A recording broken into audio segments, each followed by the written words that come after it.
Hi guys, welcome to Tarot in the Dark. My name is Tori.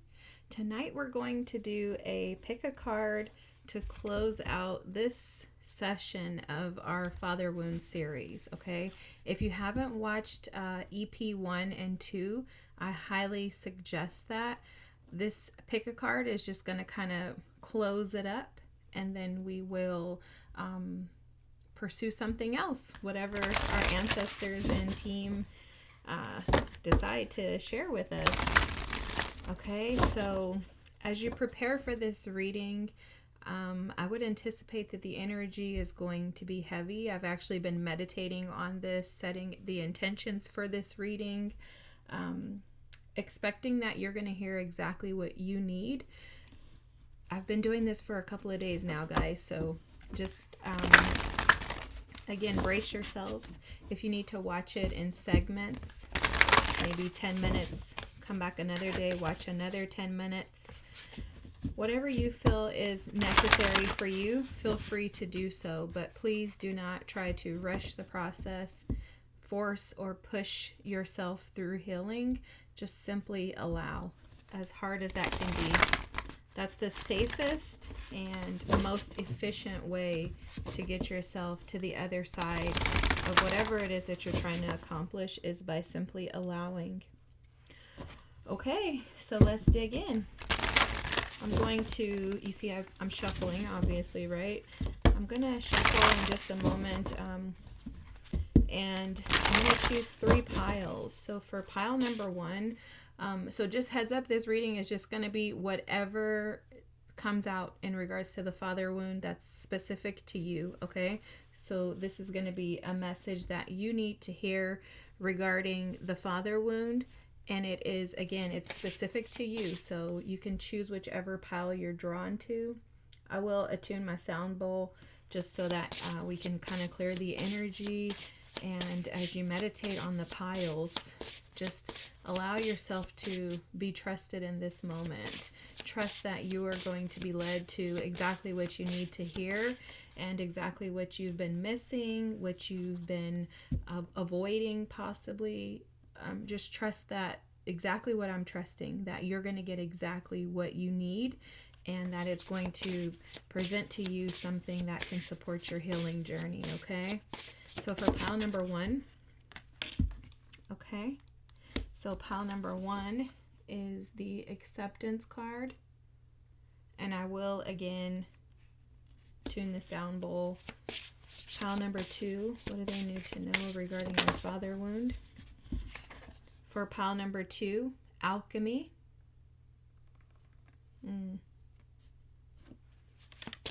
Pile number 3, what do they need to know?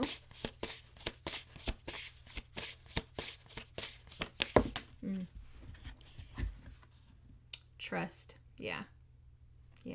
I love how I pick up messages immediately. They're like, this. Okay, guys. Alrighty. Okay. So even if you don't think you have a father wound, they're saying that it would be ideal for you to partake in listening to this, because there is a message here for you. So for someone who feels they don't actually have a father wound, there's a message here for you as well. I'm hearing that loud and clear. All right, guys, so let's take a moment to pause, and we're going to zoom in. There we go. That light was really bright. All right, guys. As you meditate on the images, just allow yourself to relax as best as you can.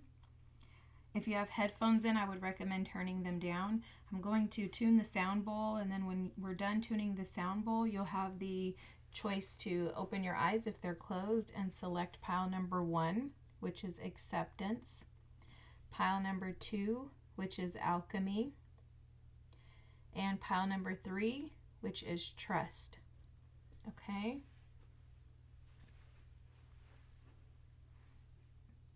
Attuning the sound bowl.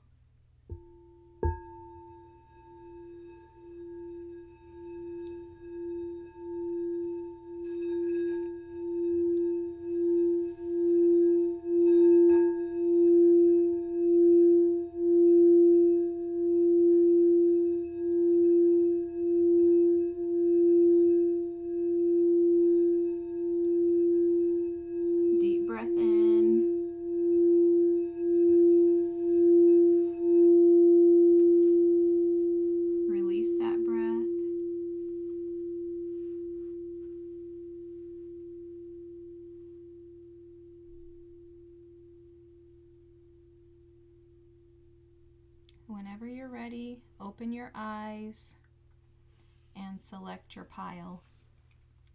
Pile number 1, acceptance. Pile number 2, alchemy. Pile number 3, trust. All right, I'll see you on the other side. Hi, pile number 1. If you chose this acceptance card, this is your reading. This reading is specific to the father wound, and it's going to be a whatever comes out regarding your specific father wound. I was already picking up some channeled messages. I was hearing something in regards to, they're saying conflict right now, but there was something coming through in regards to challenges around believing that this is your life, believing that like maybe something, so they're giving a scenario like maybe your father was a cheater, or maybe your father was abusive towards your mother. Something about your father that you don't want to accept. It also could be something that's directly connected to you and how you are today, right? Like, for example, your father didn't accomplish the things that you think a father should, and then you find yourself in the exact same situation where you feel like you aren't accomplishing what you think you should. You know, there's something like that. Something like, he didn't do it and I didn't either. And it feels honestly like a blaming energy where it's like it's his fault. If he would have done A, B, C, or D, then I wouldn't be where I'm at. And it feels to me like very heavy energy around the heart chakra. So this is absolutely affecting your relationships, your connection to the divine, as well as your connection to yourself. There's a very tough energy here. And when I say tough, it's the energy of not allowing yourself to have grace. And that also translates into not offering grace to others. So you may find yourself very like judgmental. The thing about this judgmental energy, though, guys, is that you're judgmental towards yourself, and that's worse than what you do towards others. So it's almost like you spend a lot of your day in your mind. I'm picking up on a lot of mental energy here where you're almost demolishing or diminishing yourself. And this is due to your father wound. I'm hearing you negate yourself, like you take yourself out of the equation and like remove yourself from the situation. Because something about this is devastating to you. Something about your father was devastating to you. They're also telling me something about comparison, and they were bringing that up when they were given channeled messages earlier. Like maybe you compare yourself to others who had their father, or who had a father who appeared the way that you think a father should appear. For a lot of you, you may have felt very isolated by your father. Like it feels like the father is not present. So if the father is, excuse me, if your father was physically present, he was not emotionally present. There's an absentee energy here of someone not really existing, if that makes any sense. And it's like they do exist, right? I mean, everybody has a father, but it's almost as if they weren't there, like they weren't present. And this energy, this reading is going to be heavy for you. I'm just going to tell you that right off the bat, because I'm feeling the energy heavy in the throat chakra, heavy in the heart chakra. So this may be very challenging for you to sit with this energy. But I want to just tell you that you're not sitting with this energy by yourself. You are extremely supported. I don't know if you can see all the trees here that are surrounding this individual. It's almost as if this is being shown to me as a womb that you've been protected in. It's like God has placed you in this. This is going to sound strange, but I'm a nurse by day. It's like he's placed you in this protective sac.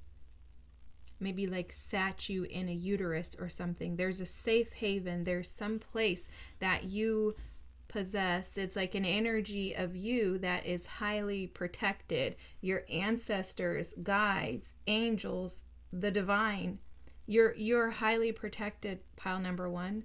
So although you may have felt alone, and I'm picking up a ton of abandoned energy in this card too, although you may have felt alone, abandoned, isolated, feeling like you were missing out on something in life, you've had a heavenly Father, you've had earth angels who have taken the place and supported you throughout your life. They may not have showed up as masculine or male figures, but they were the energy to almost suffice, is what I'm hearing. It's like they were what's that? What are they? They're telling me a word. The stand-in or something like that. Propitiation. That's what they're saying. I know that word. I don't know what that means. I've heard it. The propitiation, something like that. It's something to do with like the person who comes in to take the place of something else, take the place that someone else should have had, or something like that. I'm pretty sure that that's what it means, guys. Anyways, I don't want to stay too stuck on that. You get what I'm saying, though, is that you've had fill-ins, you've had support to where you haven't actually been isolated and alone. But there's something in the energy in regards to just embracing. And you guys hear me talk about this a lot. For you, it's falling into that category of allowing others to make mistakes. But I think that the biggest impact for you right now with your father wound is allowing yourself to make mistakes. There's something about your energy that is very, very, very hard on you. So in the process of you forgiving your father, accepting who your father was or wasn't, accepting their humanity, allowing them to be humans, to make mistakes and errors. In the process of that, you're going to recognize how softer you can be towards yourself. I actually think, and they're telling me, I actually think what I was going to say, I think, but they're saying, yes, that's it. What's going to happen for you, pile number 1, is you're going to recognize the softer you are with yourself, the easier it's going to become for you to forgive your father and to accept the wounds. I also heard the damage that was caused on his behalf, because for a lot of you, you feel like their lack of was damaging. And so as you nurture, tend to, and allow yourself to, it's almost like they're saying that they want you to kind of just allow yourself to wallow in your emotions. Wallow in the emotions and the energy of the lack of having your father in your life. And that's interesting. I've never heard them ever tell me to wallow in it. But they're saying that you need to, you need to be bathed in the emotions of this wound in order for you to actually feel the impact that it's had on your life. And I think that's because you are stubborn. I love you guys. If you listen to my other readings, you're gonna know I'm gonna tell you the truth. I'm gonna tell you exactly what they're telling me, and that's because I want you healed. I want you whole. I want you happy. You deserve that. You deserve that. You are worthy of being whole. You are worthy of being free, of flying and chasing your wildest dreams. You deserve that. So a part of your challenge is going to be you getting out of the way and releasing the hold that you have on. It feels like you want to hold on to pain, pile number one. And the thing about that is, I'm totally guilty of doing that.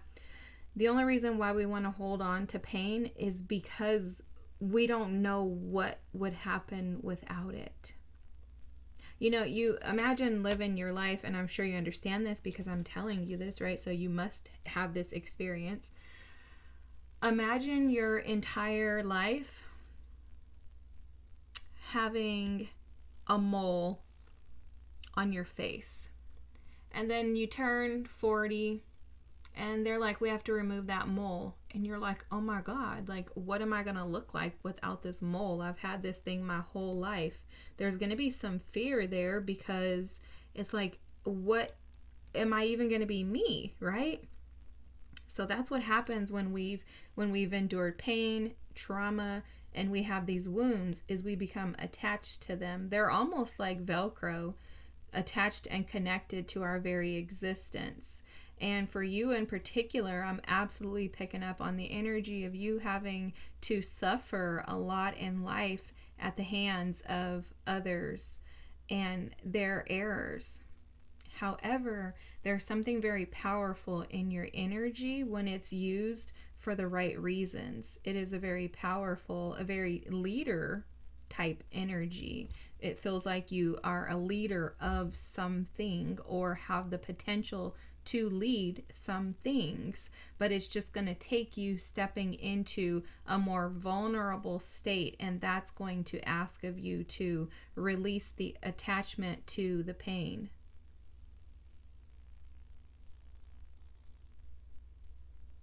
Okay, pile one. Well, let's keep going. If you need to take a break, okay? Pile number one. I don't know why, I just needed to tell you that. Be sure to drink lots of water. I'm not giving any medical advice. I'm not a doctor, but it's important to drink lots of water and stay hydrated when you're doing spiritual work. So just, again, no medical advice. Don't drink too much because you don't want to end up like the people who have these obsessions, but definitely stay hydrated. Hydration too, from a spiritual perspective, no medical advice once again, but from a spiritual perspective, water helps to flush things out, right? Physically and spiritually. So just keep that in mind. You can, especially if you're a visual learner, visualize yourself voiding, urinating out this pain, this trauma, these experiences, okay? Alrighty. And please don't overdo it. I'm not giving any medical advice. I'm just giving you just tips on things that typically help.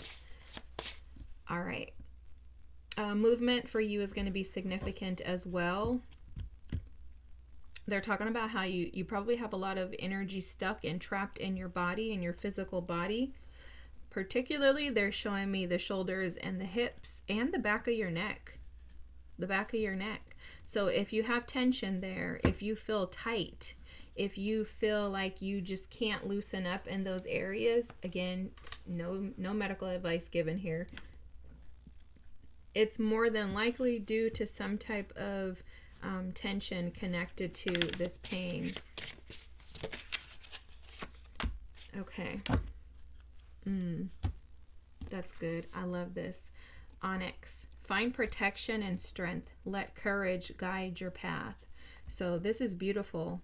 They're giving me two messages in this. The first thing is that there's, again, like a guarded, stubborn energy that I'm picking up on here. And this feels, again, directly connected to your heart. You see all the roses, the pink roses or flowers here.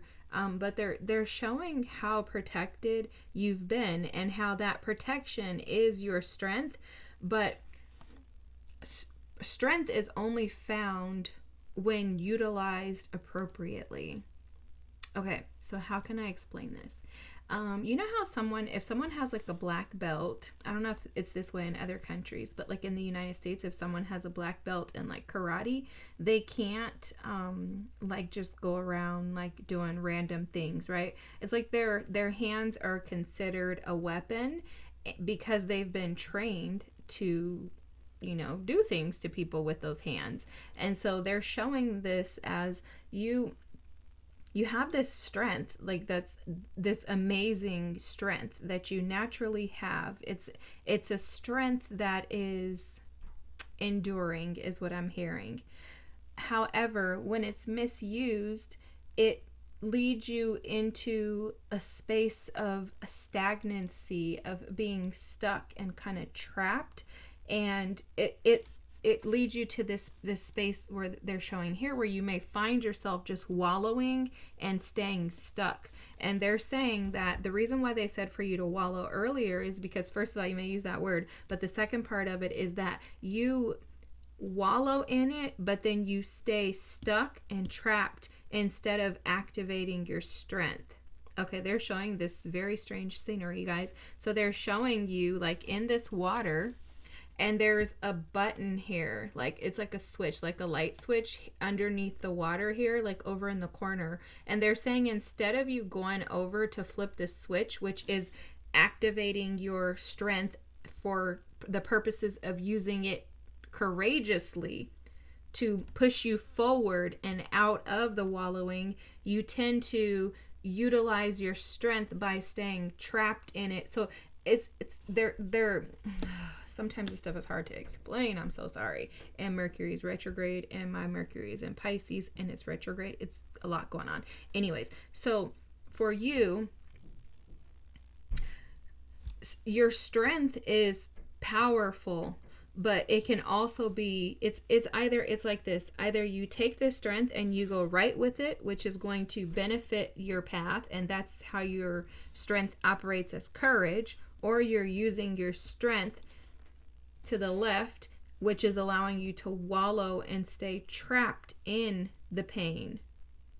And it's activating fear is what they're saying. So your strength is either activating into fear or it's activating into courage. And what happens is you wallow and you activate fear more oftentimes than you activate courage.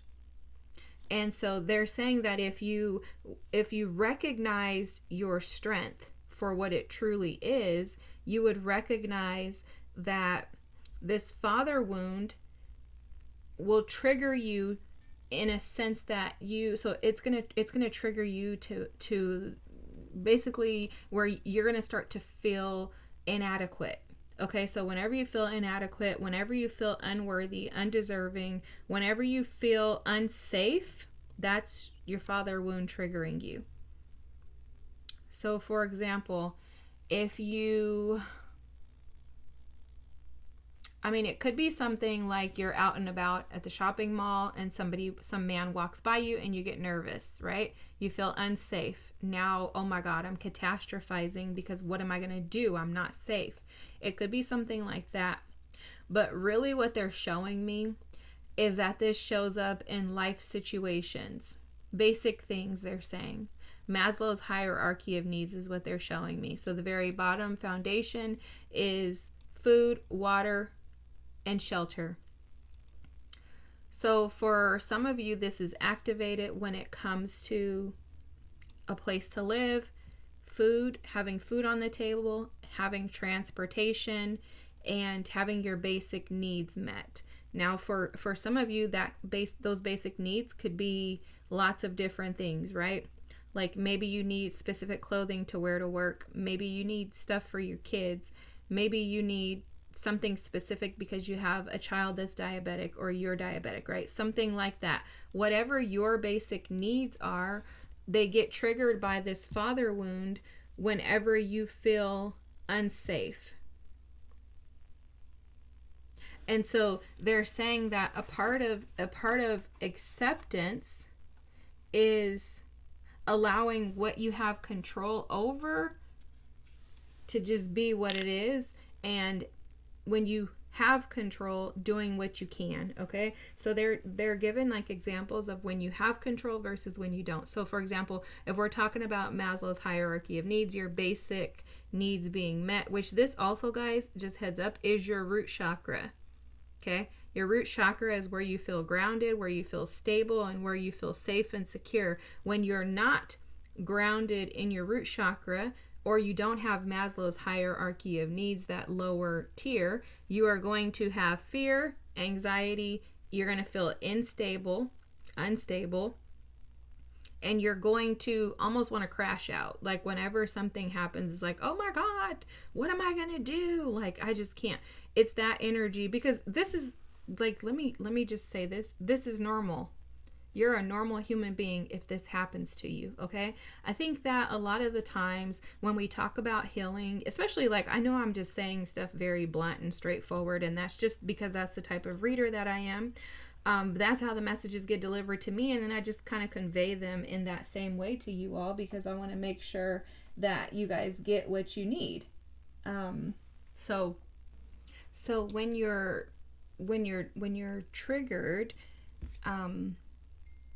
I think we want to often, like, I think I was telling you guys, I'm sorry, my phone is going off and I have to like tell them I'm doing a reading.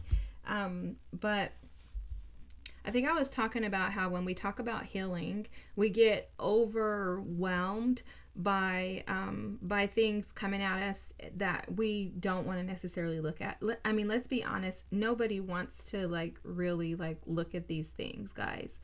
It's like looking at a bed sore that somebody has that is black and stinks. Okay, and if you've ever seen a bed sore, imagine like a hole in somebody's back, like right above their butt crack line. Imagine a hole being there that's black. You can like stick your fingers in it and it stinks. Nobody wants to look at that.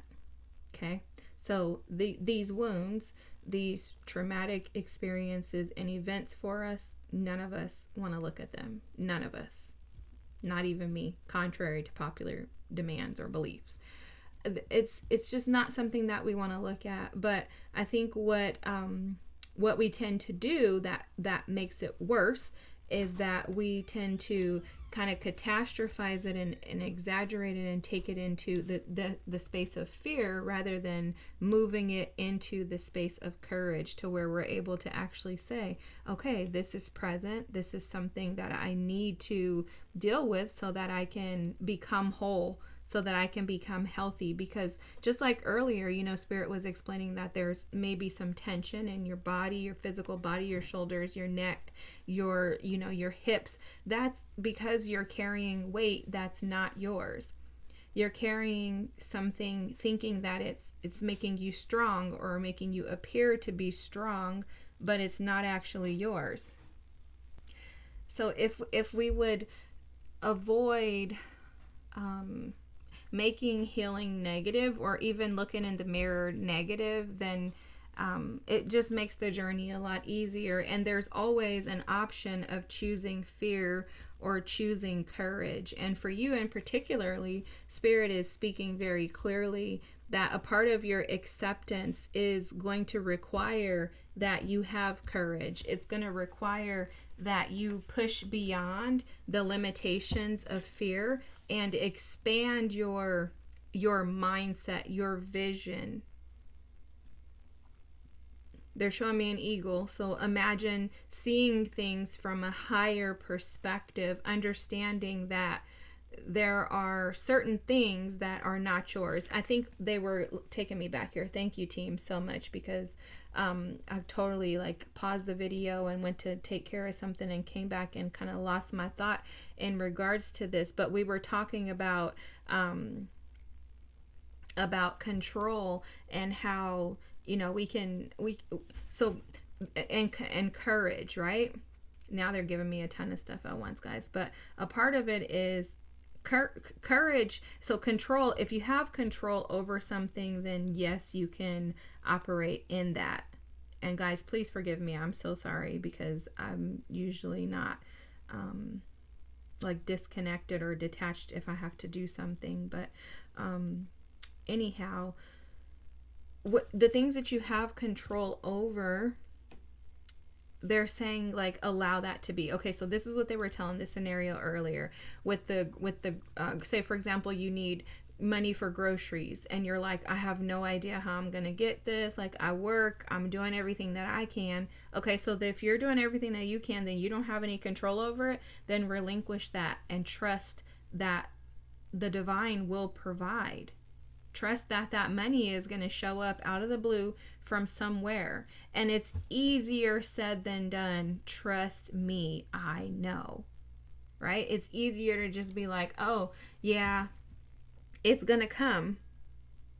But if you don't try that, then you're going to continue to find yourself sitting in this space of fear. And there's no fear with acceptance or allowing. It requires courage. Okay, so I hope that makes sense. I hope you're getting how your father wound is affecting you. Basically, anytime you're afraid, your father wound is showing up. Anytime you're afraid of anything, afraid of lacking something. Okay, that's your specific message, and this is you're being asked to process those emotions. Again, they stated earlier that it was okay for you to wallow in it, but it's because in the wallowing, they want you to see your strength. I also feel like your father wound impacts your ability to really believe in yourself. And that also impacts your ability to believe in others. Because if you don't believe in yourself, there's no way you're going to think that somebody else has a good heart. And I'll tell you, even if you do believe in yourself, if you have challenges from your father wound, mother wounds, relational wounds, you still are going to be challenged to believe that somebody is going to actually do something good for you. So it's for you, it's going to be a matter of just accepting the fact that like people are who they are, and that spirit is going to make sure that you have what you need, that you are going to make sure that you're stable within yourself. They're showing me a ton of like grounding energy. They're actually showing me a monk being grounded. So for you, grounding is going to be huge. Grounding and creating a safe haven within yourself. And that's going to be huge for you to be able to heal your father wounds. Because you didn't feel safe with your father. It's trickled down to where you don't feel safe with yourself. And then it affects the fact that you don't feel safe with anyone else. And so now Maslow, we got to go back to the basic hierarchy of needs. Maslow's rules say safety and protection are the first things that you need. So you're going to have to go back to you to find those things. And you'll find those things within yourself when you can vertically align to the divine. When you allow yourself to open up. And I'll tell you from experience, even if you are terrified to trust the divine, all you have to do is say, I want to try this. I want to give this a shot. Help me. I promise you, that's all you have to say. And help will be present. You will feel if you allow yourself to open up. Okay. You have independence. Yeah, the cat and the lavender. I'm telling you, you guys, your energy is powerful. This independence is saying that this is why your father wound is affecting you, because you want to do everything independently, because you don't feel safe with anyone else. You don't feel like you can trust anybody else. You don't feel like you're like, I don't know. And again, it's because you don't trust yourself. At the end of the reading, we are going to read the acceptance card in the guidebook. I love the guidebook for this inner child deck, so I'm going to read that for sure. Okay. Wow. Yeah. So for some of you, your father could have been around and left when you were a child, because you have the Knight of Swords, the Ten of Wands, and the Page of Cups. What I'm picking up on is that you may have wondered why he left. Why wasn't he present? Yeah. Definitely unseen. Your father could have been like an energy of someone who was unstable or unsteady within himself. Like maybe he didn't have like a solid home, solid foundation, something happened to him in his life that led him to some instabilities, is the best way that I can see that I'm seeing this. And because of that, it was like he couldn't be accessible or available to you because he was unavailable and inaccessible to himself.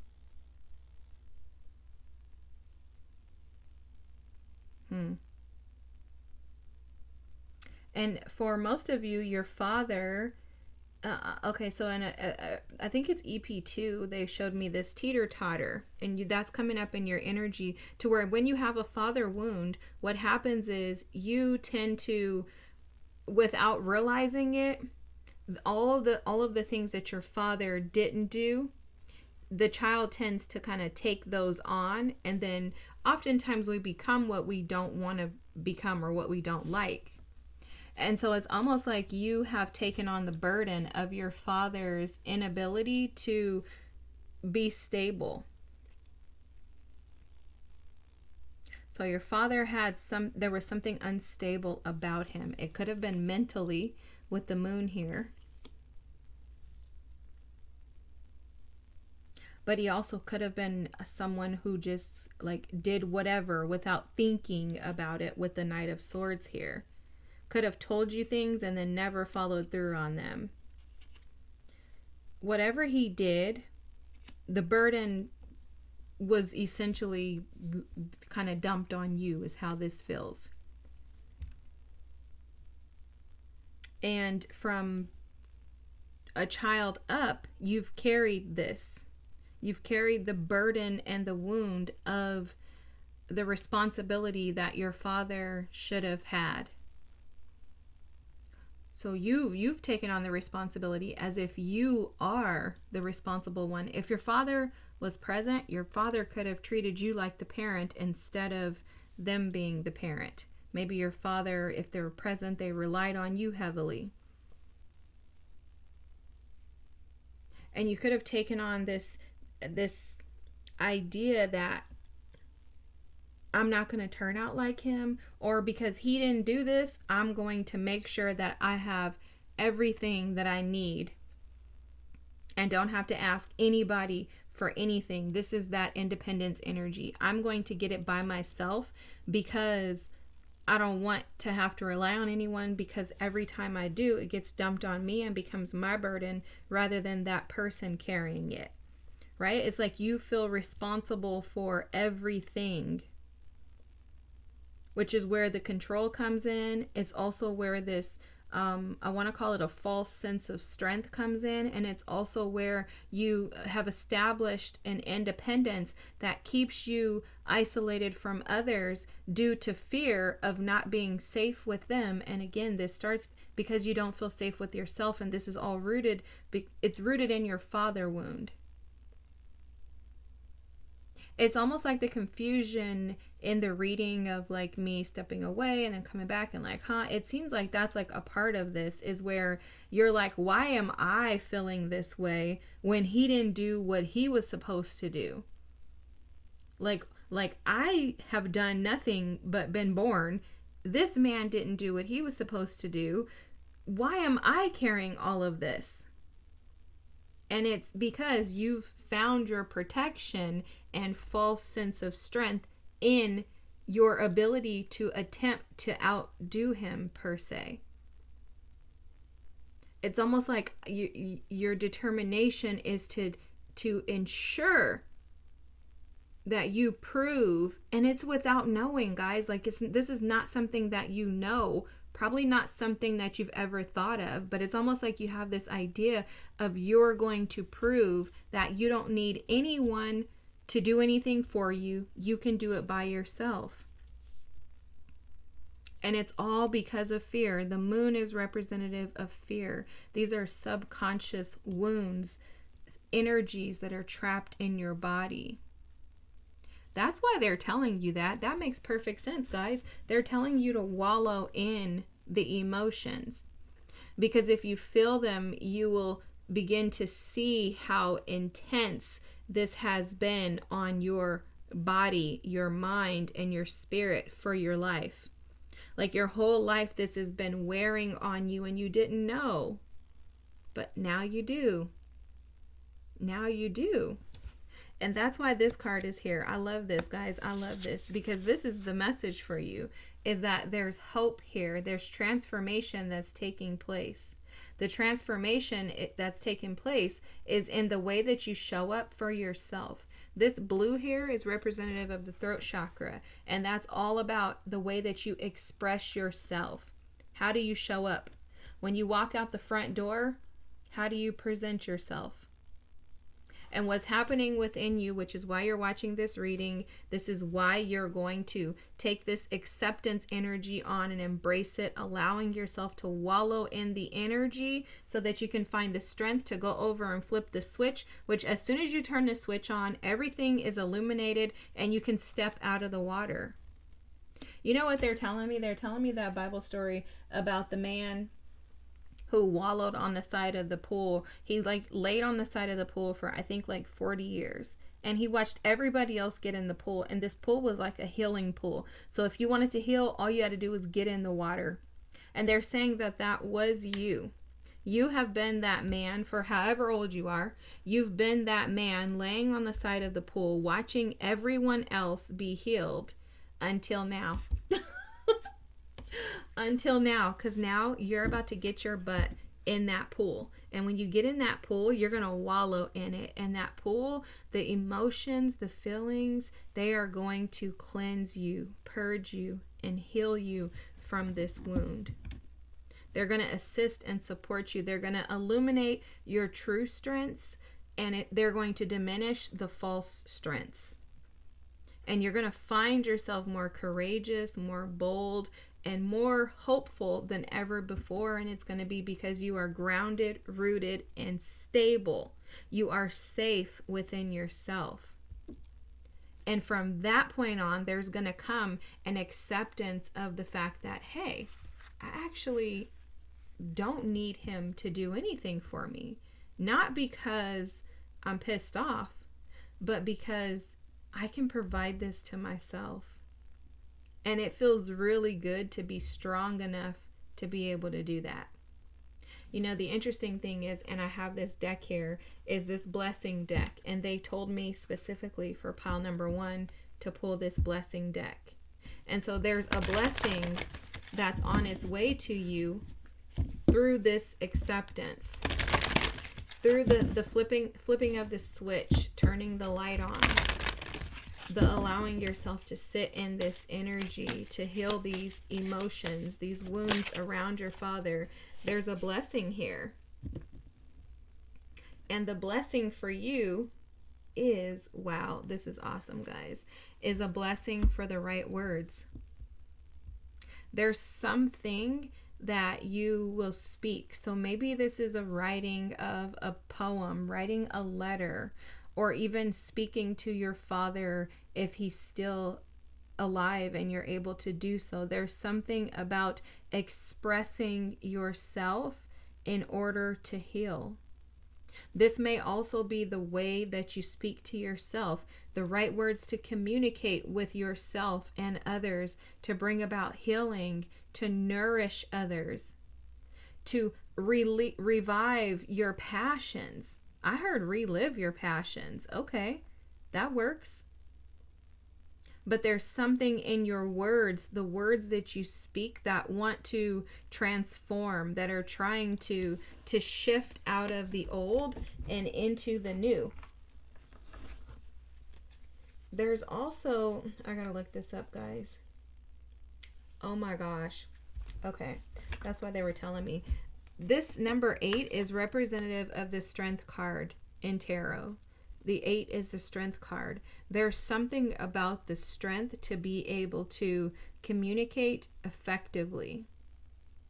And this is to yourself and others, but it's something that has to do with communicating hope to yourself and then shifting that to others. You know, the hummingbird is here on the card, and hummingbirds represent staying present in the now.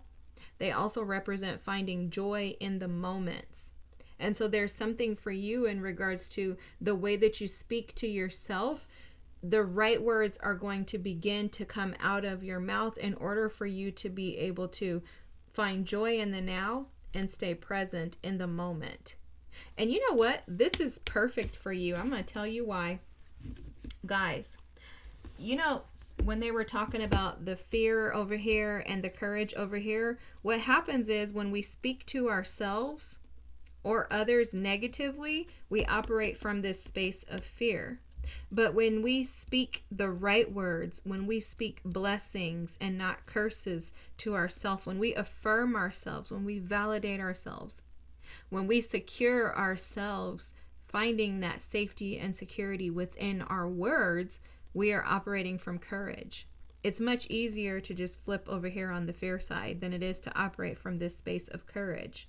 But in the process of doing so, you're going to find that you become more powerful than you think, pile number 1. I think there's a ton of hidden treasures to you.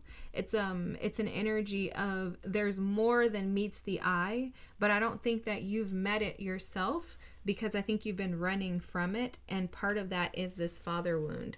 It's a fear of needing to make yourself safe so that no one else is ever put in the position to make you feel the way that your father made you feel. So let's look at this acceptance card. I thank you guys for getting through the reading with me. I'm so sorry. I truly apologize for the disconnects and the confusion and me trying to figure out where I was. I'm so sorry. That's like unprofessional, and I take this very seriously. So please forgive me.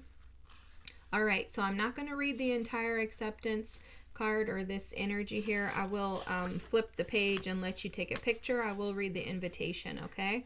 So the invitation reads, when we accept what was, what is, and what is to be, we are truly at peace. It is only through a surrender to love that we find a lasting connection with our unchanging essence. Our higher self or soul, the part of us that is always blissful and trusting, because it dwells beyond the pain and trauma of life. This self knows that love is not something you feel, it is who you are. I love that. This card invites you to step into the possibility that acceptance is the doorway to love. We can only truly love ourselves or another when we accept ourselves. When we reject someone or something, we exclude this aspect of ourselves and become more impoverished. When we accept what was, we say yes to life as it is, and we integrate this past experience into our being. We gain strength and vitality through acceptance. Oh my gosh, guys, this is beautiful. This is beautiful. Let me go to the second page. Pile number 1. This is the second part, guys. Pile number 1, I hope that this resonated with you. I hope that you guys enjoyed this series. If you watched all 3 videos, drop a comment and let me know. Like, drop a number 3 or something. I'm so grateful for you all. Again, I truly apologize for chopping up your reading. I hope that it all came together and was beneficial to you.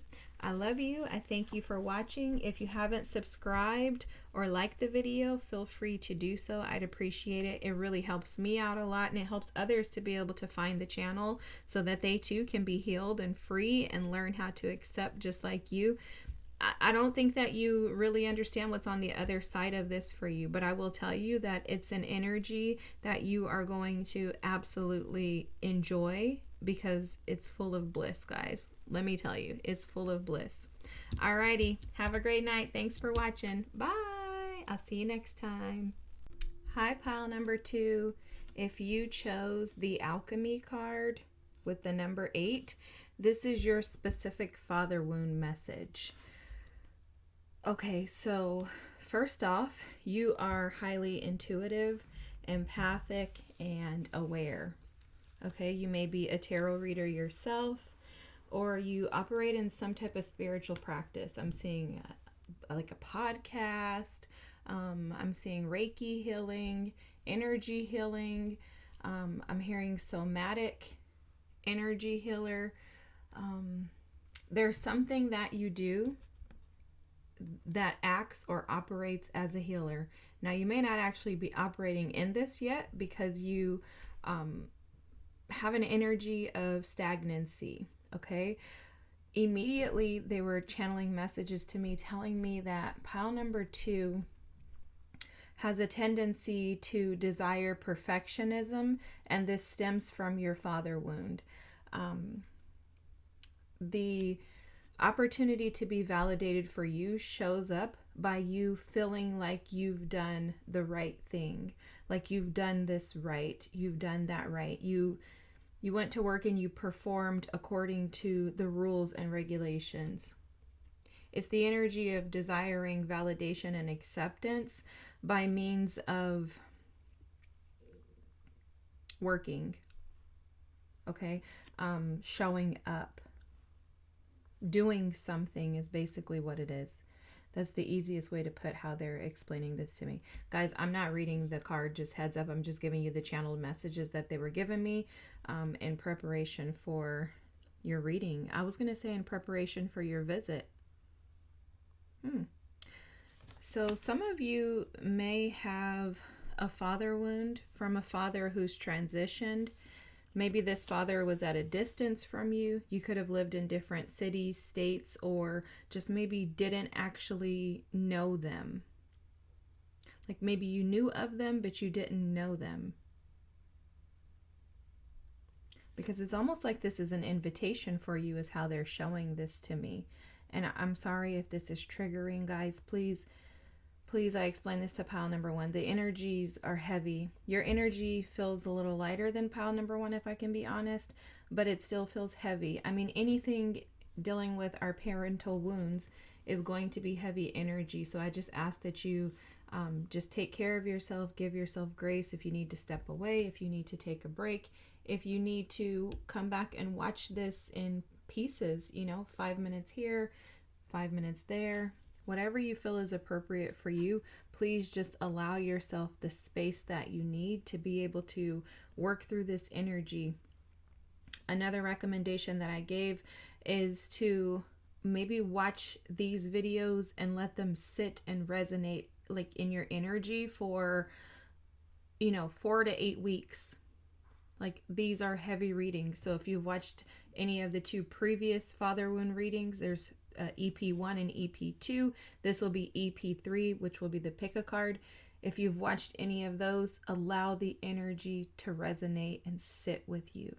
Please do not rush this process, because say, for example, you're 20 years old. You've been sitting in this energy. This trauma has been embedded in your body for 20 years. You have to give yourself grace and not expect or create an idea or thought that this is going to go away overnight or even in the next 2 weeks. This is a work in progress, okay? So please be gentle with yourself. During your channeled messages, they were speaking to me too in regards to expectations. You may have an expectation that you are supposed to fix things. That's embedded in your father wound. The identity attached to, so I'm not sure if you watched any of the other readings, but with the father wound, there's a mask, okay? So each of us will, I'm just going to say it like this, obtain a mask from our father wound. And it shows up as almost like, is it a doppelganger? I think that's what it's called, like a replica of you, okay?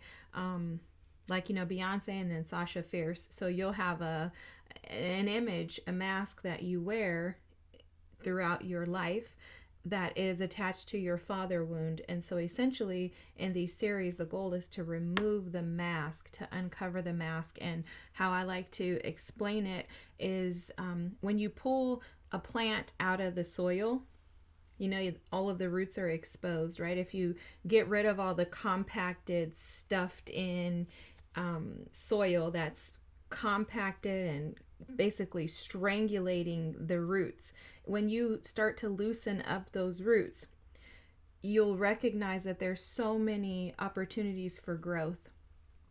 The amazing thing is that that's almost equivalent to healing. When you pull these roots up, which is what you're doing by exposing these father wounds that are specific to you, right? This series has been exposing how the father wounds affect your day-to-day life so that you can take this information. Now you've exposed the roots in your plant and you've released the tension, the compact, stuffed soil that was clogging up your pores. That is metaphorically your trauma, these wounds that have been embedded in your body. As you expose them, now the opportunity is presented to you to be able to take those roots and plant them in another pot with fresh soil so that you can create something new. Okay, that's reparenting. When you replant the pot in another pot with new soil, that's reparenting. Okay, I hope that makes sense. Mercury's still in retrograde, y'all. So anyhow, for you, there's something about expectations. You may set these expectations that you are supposed to do something, have something, be something. And this is based on your father wound. This is based on the invalidation that you weren't able to obtain as a child. And so your inner child is seeking to be validated and seen now, but it shows up by ways of doing. And so what happens is you begin to do, and I think you do so much. They're telling me the story of Mary and Martha, and I always get the two mixed up. But when Jesus came over to visit, I believe it was Mary who was in the kitchen, and she was just doing. She was so busy working that she missed out on the opportunity to just lay at Jesus's feet and to commune with him. And that's what I'm seeing in this energy, is the energy of someone who's just a doer. You're a busy bee. You're just doing. For example, when there are family gatherings, you're the one who's keeping everything together. You're doing to create stability and a foundation that you did not have as a child. So it's like you may see yourself as the rock of the family, as the one who keeps everyone together, right? The stability of the family. However, that's not your role. That was the role of your father, and unfortunately that didn't take place. It's okay, because now you have the opportunity to reparent that little girl who needed that stability, who needed that foundation, and you can realign her to this new soil that you are planting yourself in, which is stabilized and solidified in you and your connection to the divine, which is that vertical connection. They're also showing in this card, and we are going to read the guidebook, but I like to intuitively give you what I'm picking up and then the channeled messages along with it, and then we'll get to the guidebook at the end. But anyways, they were also showing me in this energy that you may find yourself doing like Mary, I believe, and you may miss out on the opportunity to experience life. So you may miss out on the pleasures and the joys of life. I'm also seeing this impacting your romantic relationships. So you may find yourself feeling disconnected from individuals that you choose to be romantically involved in, and it may feel like they're present, but you may feel like you're not intimately connected to them. And it's because there's something about you being a busybody. You're just moving and going and doing and not actually, they're using the word preserving. Okay, so for you, we're gonna hone in on that preservation. Okay, I'm hearing preservation of your energy. They're wanting you to, they're showing me this. They're showing me a group of people and they're doing this. Bring everybody like this together, but it's more so like a calm. It's not bringing everybody together. It's more of like we need a moment of silence, stillness. And so your father wound is preventing you from having stillness in your life. This is also deeply rooted to your heart space and connected to your heart space. So within your heart space, you may express yourself in one way, but not actually feel like that aligns with your authentic self. So they're showing this as like maybe there's something that you want to do, your spiritual practices or something, right? Maybe your father would deny that, right? Like there's no way you could do that. And they're showing that that could potentially be something that is halted in you truly expressing yourself because of fear of your father's disapproval of whatever it is that you want to do. It doesn't have to be your spiritual gifts. It could be anything, but that's how your father wound is affecting you specifically, is that you're unable to freely be your authentic self and express yourself wholeheartedly because you're seeking validation and approval that was never given. So the father wound should validate you no matter what you do, who you are, or who you become. The father wound should be, this is what they're telling me, this guy, so I'm just kind of giving you the messages, but they're saying the father wound should be almost identical to, I mean, not the father wound, but the connection to your father should be almost identical to your connection to spirit. And you know, spirit will embrace and love you regardless as the decisions that you make. They're showing me the prodigal son. Like no matter what happens, spirit, God, the divine is always going to welcome you. You're always going to be embraced. And so they're saying to use this example with you because you are such a spiritual being that you can connect to that. And so they're saying that for you, a lot of this is going to be about you connecting to your spiritual self and aligning that spiritual self to that inner child and the divine, because they're showing me three of pentacles. There has to be a connection between the three of you, your inner child, the divine, and you. And those three need to align in order for your father wound to be healed.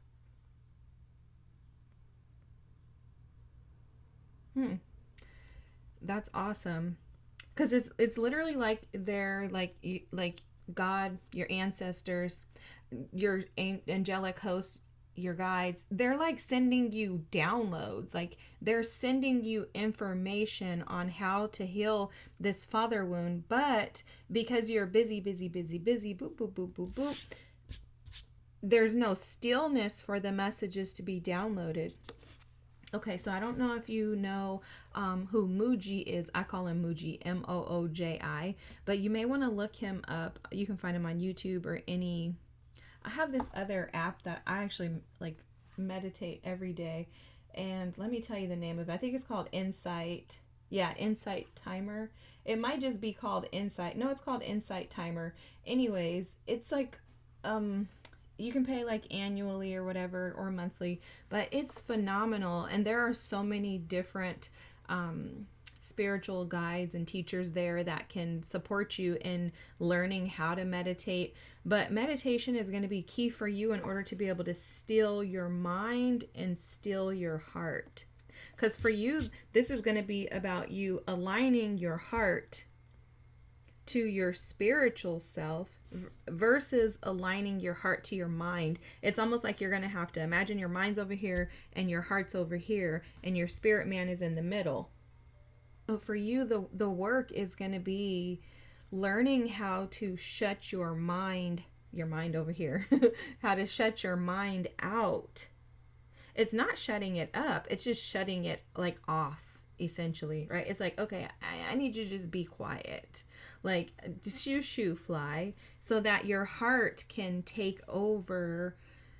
And that's going to allow you to open up to spirit more, to where spirit and your team can then come in, provide you with this information, this spiritual wisdom, because these gifts are already embedded in you. So again, your father wound is affecting your spiritual gifts and your ability to operate in your true authentic self.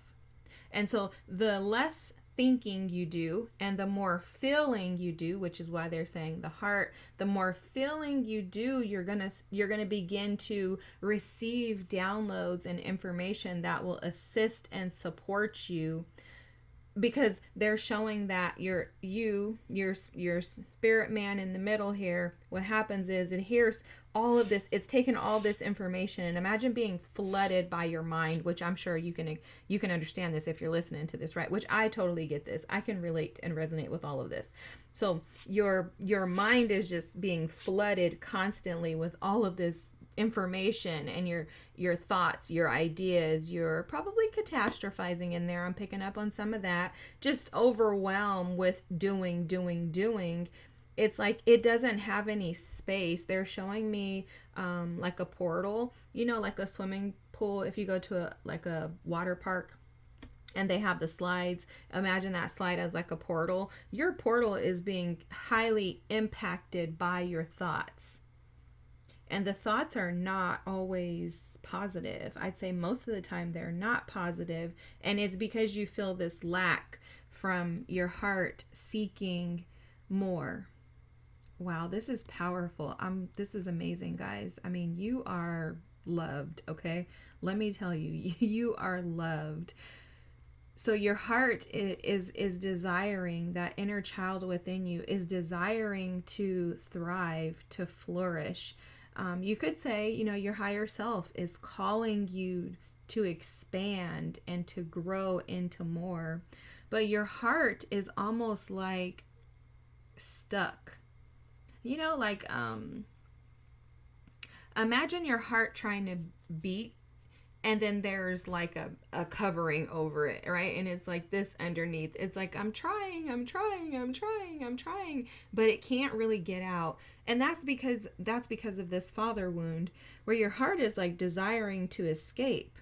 And it wants to escape, but in order for it to escape, it needs to be able to receive this healing love, these downloads, these messages, this information coming through from Spirit and your team is going to pour an abundance of love into your heart. It's almost like a cleansing where they're going to come in and soften and wash away the hurt from your father's absence.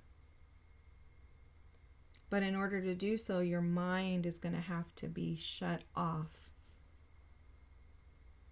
They're telling me the only thing that drives out darkness is the light. So your heart is stuck, metaphorically, right? Is stuck due to the darkness from the lack of the Father in your life. And this has had you trapped. And they're saying you've been trapped for far too long. It's time to come out. And they're ready for you to come out.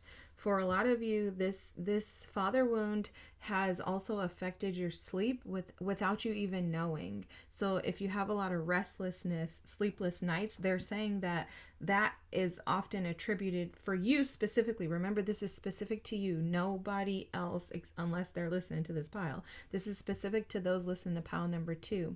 So for you, your sleep may be impacted by this father wound, and it's due to the burden that you carry of the lack of.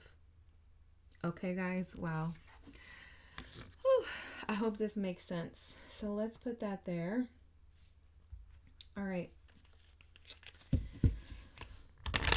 Again, if you need to take a break, if you need to pause, if you need to step away, if you need to cry, I'm going to be here. Okay, press pause, step away, do something else. Walking is extremely beneficial. Drinking water so that you're hydrated. Adding lemon or something like that if you can tolerate it to that.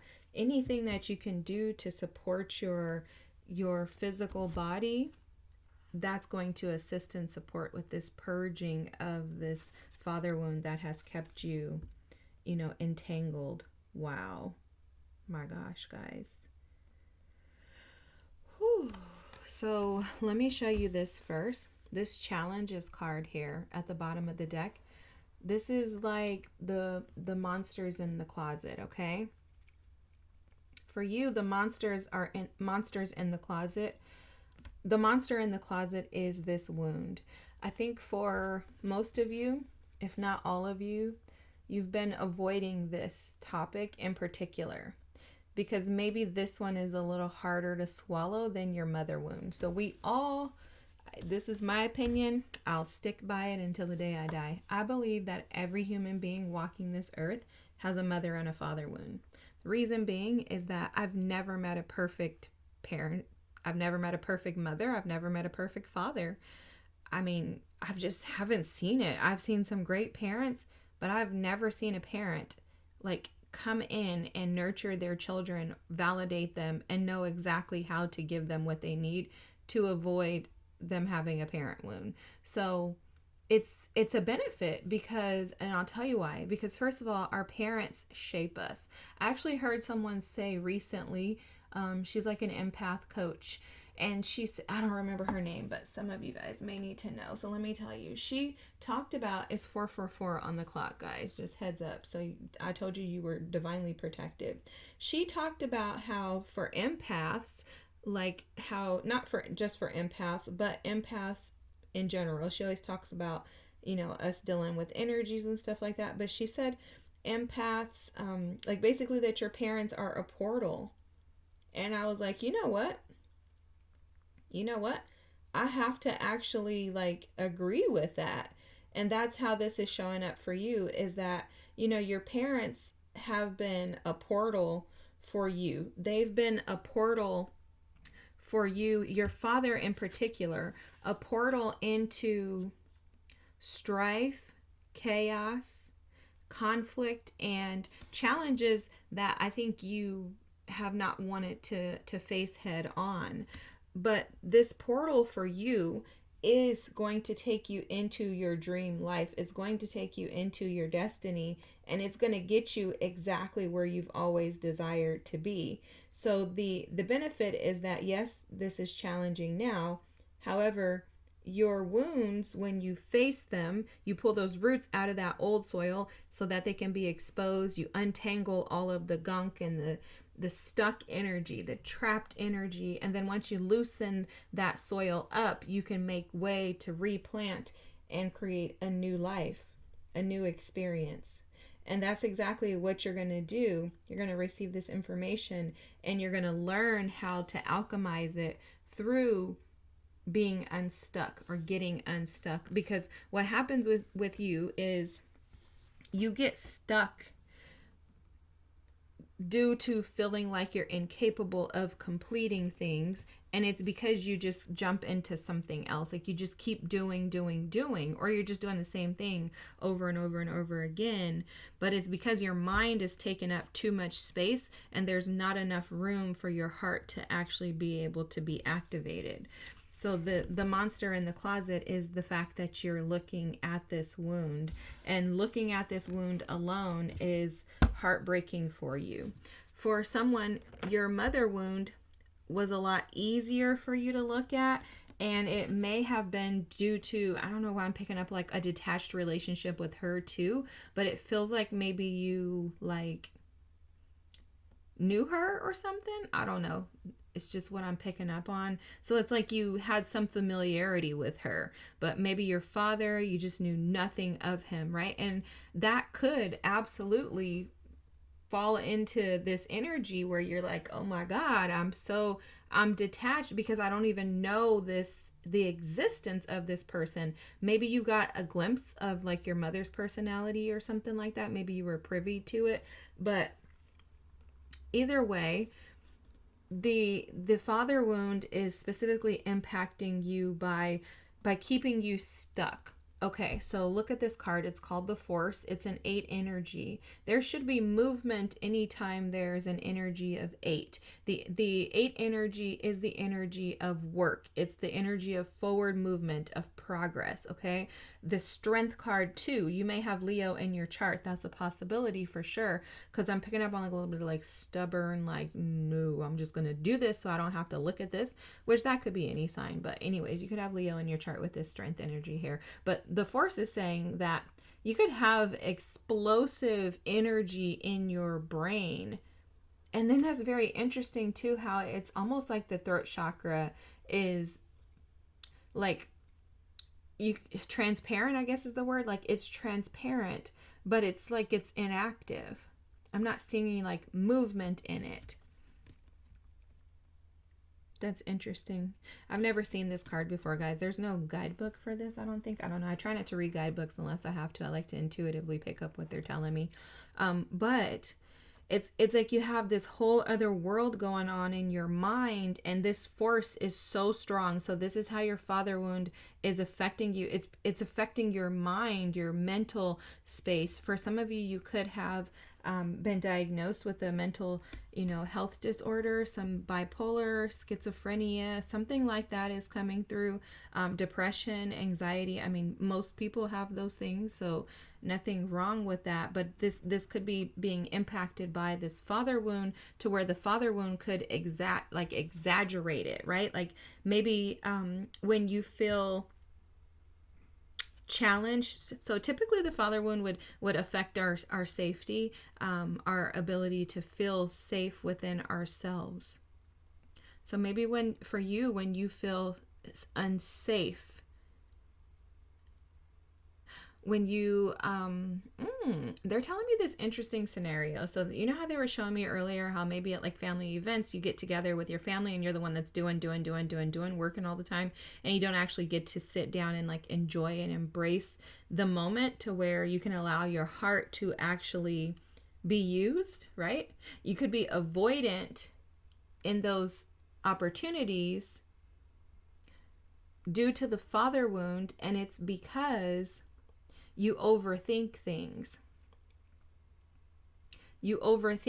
Maybe you feel detached. Oh, they were talking about relationships earlier. You may feel detached from others due to this father wound, and it may show up in a sense where you feel like you're here, but you're not actually connecting to them. Maybe you're like hearing them talk, but not actually picking up on what they're giving. Does that make sense? That's what they're showing with this force. And it's like the mental space is the driving force in your life, when for you, based on who you were created to be, it should be your heart that's your driving force. You are one who is supposed to be feeling your way through life and not thinking your way through life. So this father wound has impacted you to the point to where you've become a thinker, and that's not who you were created to be. So it's almost a matter of I don't know why they're telling me rewinding, but maybe, yeah, rewinding back to childhood to analyze and assess at what point in time did you stop feeling and did you start thinking, and then flipping that around, right? Undoing, yeah, like an unraveling of that energy. Reparenting is teaching yourself, telling yourself, comforting, nurturing your inner child. It's not your inner child, which is you, is not a demon. It's not negative. It's not a problem. You may have felt like you were a problem. Oh my God, I can't take this. You might have felt like you were a problem as a child. I'm sorry, guys. I need to just get myself together for you. I know this can be very triggering, but you may have felt like you were a problem as a child.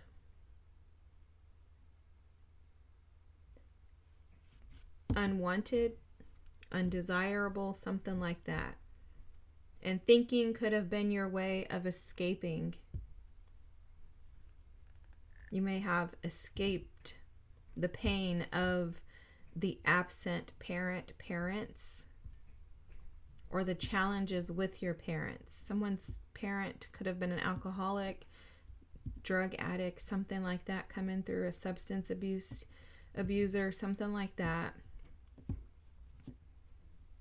So you may have escaped by means of thinking of other things, dreaming, daydreaming, creating things in your mind just to get away from your experience. If you did that, that is absolutely normal. That makes you a normal child. You know, if you think about it, that's brilliant. At 5 years old, 7 years old, 10 years old, 12 years old, to be able to say, you know what, I really don't like the way this makes me feel. You know, you probably can't put your finger on it like, oh, this makes me feel unseen. This makes me feel abandoned. You can't really do that as a child. But the fact that you were brilliant enough to say, I don't like the way this makes me feel. I'm going to figure something else out, and I'm going to use my mind to do that. That's amazing. So what they're showing is just like, imagine the magic that could occur in your life when you flip that around and stop allowing your brain and your thoughts to be the force and switch it around and allow your heart to be the force. Like literally, you're going to be able to create the life of your dreams. Pile number 2. You're going to be able to move forward in, oh, this is an 8 card too. Yeah, you're going to be able to move forward with force, because that's what they're showing, is this force. They're showing, I think it's called a comet. That's weird. Okay, they're showing a comet. They're showing once you reparent, nurture, tend to yourself, your power is so potent, you are going to comet.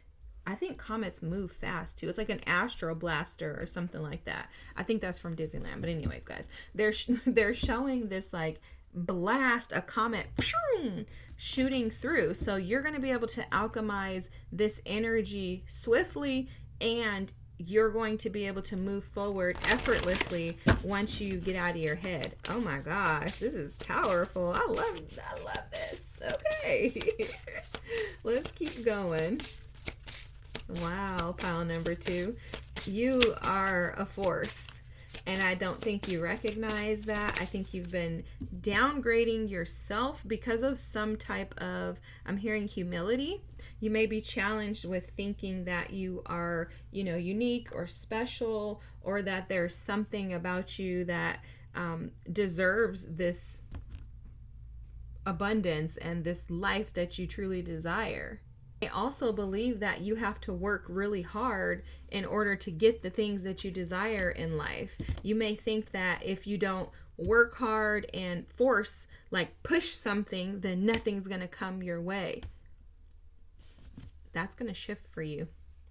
The bottom of the deck here, look at this, guys, I just have to show you, is the endurance card with the rock. It's the rock card with the endurance energy. This is strength. This is, and look at the roots. Isn't that crazy how they're showing this? Look at these roots, guys. So it's literally like you are pulling the roots up through enduring this. Like the roots, you're exposing the roots just by enduring. And I think you may get stuck in your head thinking that there's something more to this. And your team is saying, you've been enduring.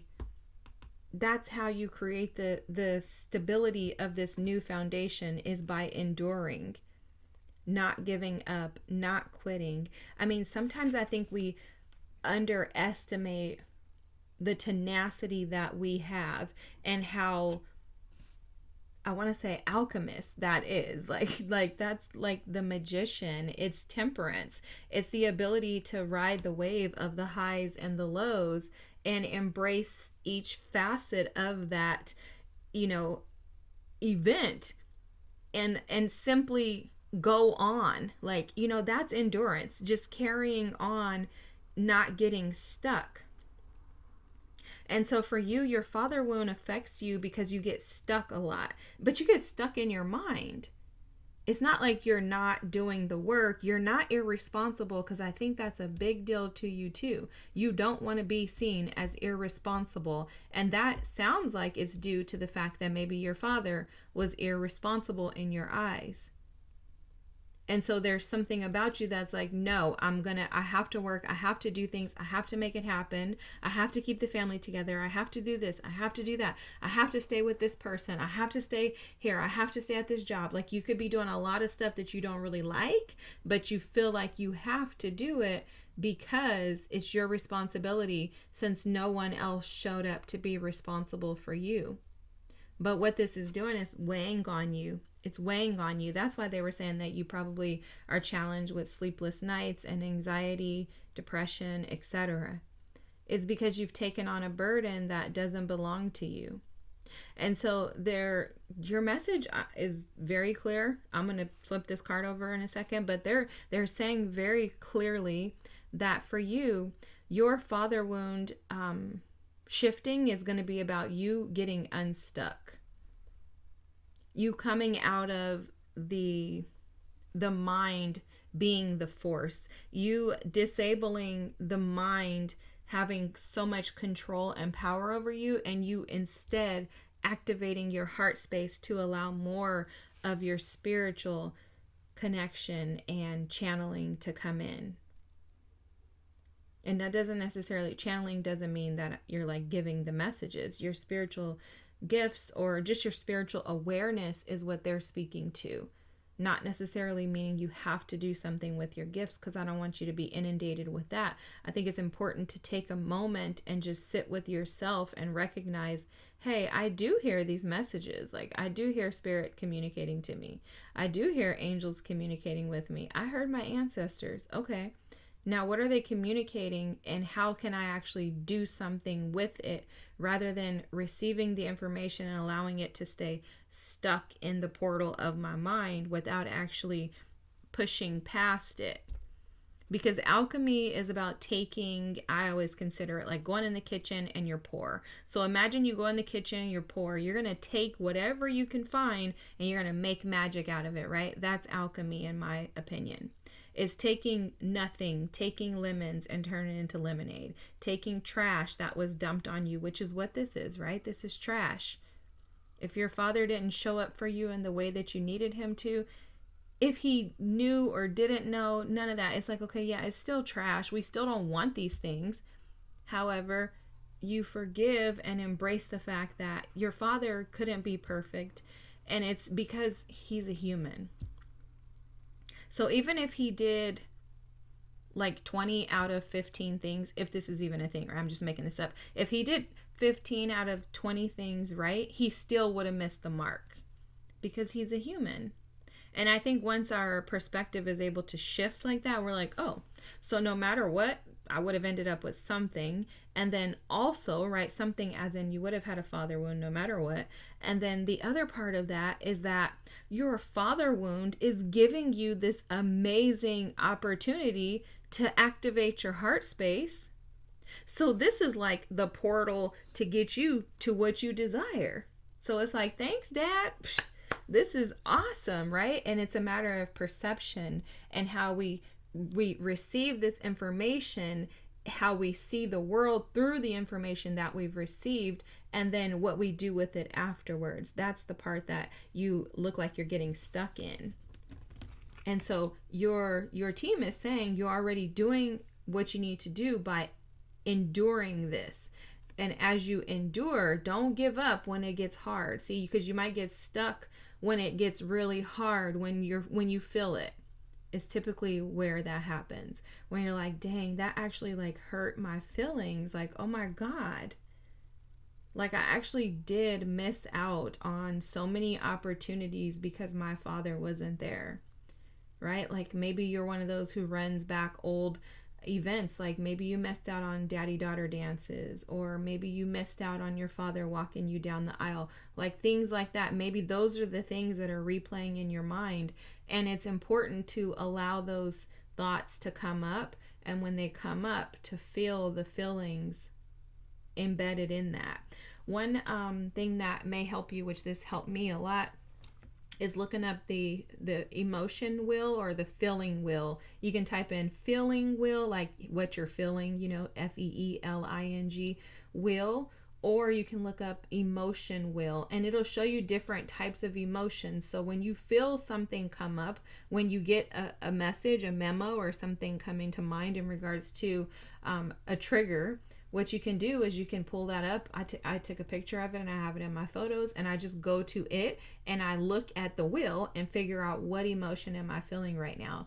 Because oftentimes, like especially for me, oftentimes when you feel inundated in your mind, which that happens to me too. So when you're inundated in your mind with these thoughts and these ideas, it becomes clustered. It's that soil, that plant that's kind of convoluted, and the soil and the rocks are stuck to it. It's too compacted, so your brain becomes overstimulated per se. Okay, and then in that moment you can't think of anything else. So for me, if you're anything like that, I need help. I'm like, show me the wheel. Let me figure out what I'm feeling. And then once I see the emotion that's attached to the feeling, then it makes it make sense for me. And I'm like, oh, this is why I'm triggered. All right. That makes sense. And now I can do something with it, right? Now, since I can see the bigger picture, this makes sense. I can do something with it. And so for you, that may be beneficial to help you be able to identify the feelings so that you can do something with them. Okay, so you have the beginnings card with East. And I actually love this because you know what this is showing up as? Never eat shredded wheat, West or East. Okay. Sorry, I was trying to figure something out in my mind, but the compass. So what this looks like is like it looks like she has like a little, I don't know if you can see that, like a lantern here, but it also looks like she's hitting this compass, which is a gong, and she's deciding to do away. Okay, this is so crazy how they're showing this to me. This is like a time lapse, okay? So it's almost like she's hitting a gong on this compass to do away with the old timeline so that she can enter into a new, which that's interesting. And this is a 3 card too, because this is exactly what they were saying about 3, your heart, your mind, and your spirit, you guys all connecting so that you can begin anew, so that you can start something new. It's not a starting over, but it's a starting something new. And the something new is that you are almost like girding yourself up, is what I'm hearing. There's something about protecting yourself, but also you see, like here, it looks like she's removing these stairs so that she cannot go back to it. That's interesting. So it's almost like they're saying, allow yourself to feel the feelings and then don't go back to them. Oh, that makes perfect sense, because that's how you're getting caught up in your mind. What's happening is you're seeing the past, you're experiencing the past, you're feeling the past, and then you get stuck there rather than cutting down the stairs so that you can't go back in that direction. That makes perfect sense to me.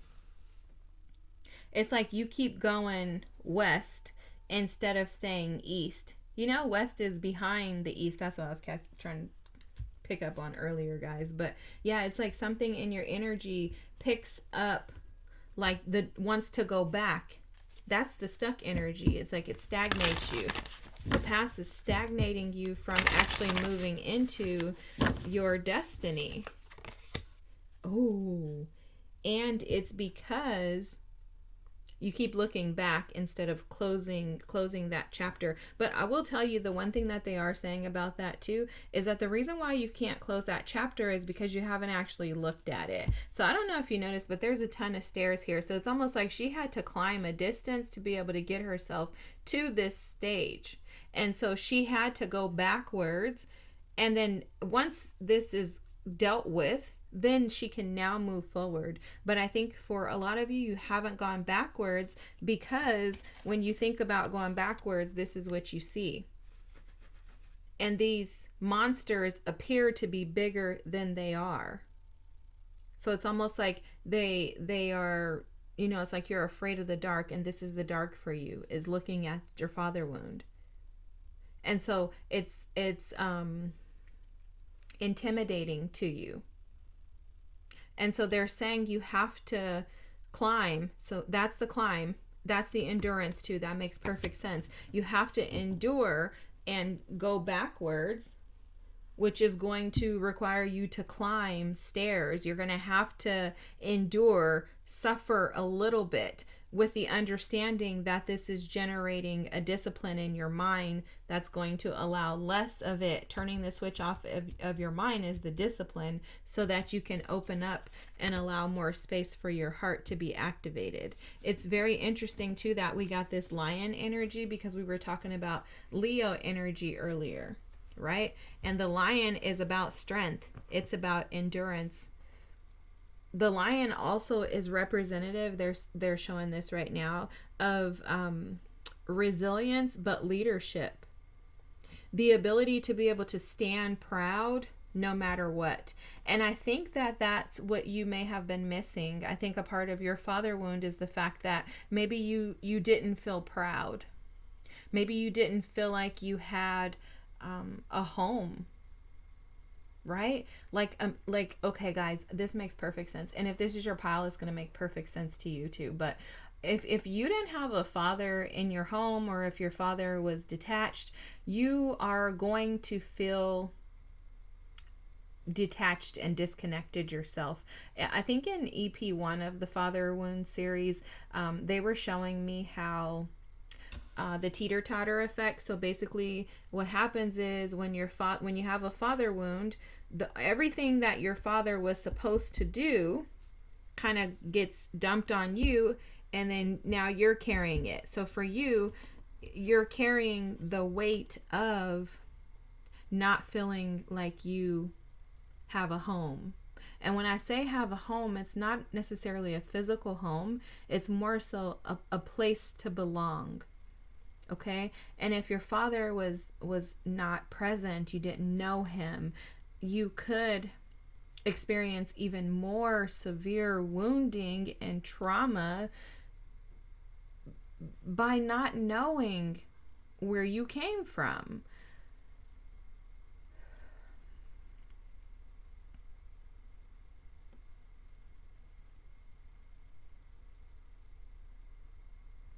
It's almost like there's like a lack of color that you've experienced in your life. Like maybe you didn't know.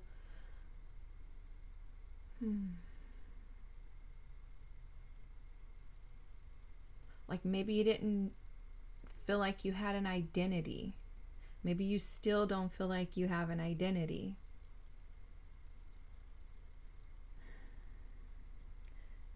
A lack of roots, right? A lack of, like, they're showing me the roots.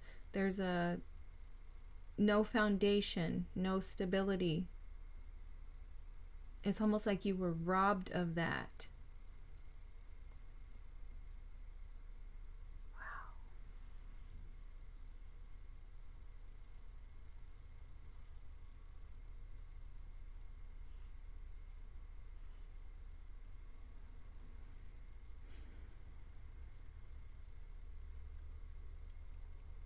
You could find yourself brushing over things often. Like, oh, it's not that bad. I mean, I don't even know him, so how can I be upset about something I don't know? It could be that type of energy. The very amazing thing about your energy, though, I have to tell you, is that there's always a contrast to it. So any sadness, grief, anger, depression, anxiety, any of that, your team keeps showing me the reverse of that. And that's why you have the alchemy card, I'm sure. The reversal of you not having experienced life in color is that now you have the opportunity to. And it's because your dad may not have been able to operate in his authentic self, in his authenticity as the leader that he was more than likely supposed to be, right? you have the ability to operate in that because that is within you. This lion, this energy of strength, power, like keen awareness, you have that within you. This is your energy showing up. It's just a matter of getting unstuck. See, the lion who lays around all day, who does nothing and allows everyone else to wait on him, isn't actually the king of the pride. He could be labeled that, but he's not. It's the lioness who's out there doing all the work, catching all the gazelles, right? We all know that. But for you, they're saying that not only are you the king or the queen of the pride, you actually have everything within you to operate independently on your own without the need for anything from anyone outside of you. What that means is that this energy of alchemy that's within you, that's within this lion too. That energy is the energy that allows you to validate yourself, to make yourself feel safe and secure, and to give yourself everything that your father didn't. And the interesting thing is, although all of us have this ability, there's something about your natural ability and strength to be able to do this that is different. And that's the only thing I can say. I hate to make it seem like people are like, oh, I'm more special or whatever. I'm not saying that. It's just that there's something about your energy that's a lot different. And you probably already know this because, again, you are super intuitive, very much aware, and you're connected to the divine. So now you just have to get unstuck. And that is by shutting your mind off. Through meditation, you will learn how to shut your mind off. Any type of practices where you can just sit in silence. And they're saying that that's probably going to be one of your biggest struggles, is being able to sit in silence with yourself. Because for some of you, you may have always felt like you needed somebody else around because you felt alone. And as you shift this energy, the lion, he can move alone. He doesn't even care if anybody else is there. So you're going to find yourself aligning to this lion energy where you can operate without the need for anyone else. And in doing so, you're going to recognize that your wounds around overdoing, oversharing, overworking, burnout, the force of your mind, you're going to notice those things decrease. And on the opposite end of that is going to be the expansion of your heart to align you to the life that you truly desire. You may or may not already be aware of this, but the butterfly energy was at the bottom of the deck, and this is about a metamorphosis, a transformation, and this is actually what's been going on behind the scenes. I think that you may, again, be very hard on yourself and set expectations, maybe thinking that you should be or should have been, or why are you not doing this, or why are you doing that instead? Whatever it is for you, just know that you have been transforming this energy and that it's almost time for you to begin to fly. The chrysalis phase, where the butterfly is cocooned, the caterpillar is cocooned, and in the hard shell, that's the most challenging time, and that's where you have to be able to push through. You have to push through that chrysalis phase to get yourself unstuck so that you can prepare for takeoff. Okay, pile number 2. I hope that this made sense. Let's get to your alchemy card and I will close your reading out. This is powerful. I'm not going to read anything but the invitation, but I will go to the second page. So if you want to screenshot this, feel free to, and I'll read this first page and then we'll go on to the second page and close your reading out. The invitation reads, "It is never too late to find joy and never too late to heal. The magical alchemy of life is present in each breath. Every moment can be a portal to experience the magnificence of our essence as souls. Our wounds are the fertile ground from which our wholeness and deep compassion grow. Like riding a Ferris wheel, we cycled through time and space, each round offering a new perspective as time passes and a new angle on ourselves and our life experiences. This card reminds us that magic is a shift in perception. I love that. Magic doesn't come and go. It is always here within and around us. We simply must clear the fog on the lens through which we look upon the world to see what is with clarity and awe. To see what is with clarity and awe. Inner alchemy is the process of transforming chaos and pain into contentment and wisdom. Learn the alchemy true human beings know. The moment you accept what troubles you've been given, the door will open. Wow, Rumi. Oh my gosh, that's powerful. This is the second page here, guys. Hopefully I can get my nails and stuff out of the way. Sorry. It's hard to hold these little pages. All right, guys. Hopefully you're able to get a screenshot. I thank you so much for being here.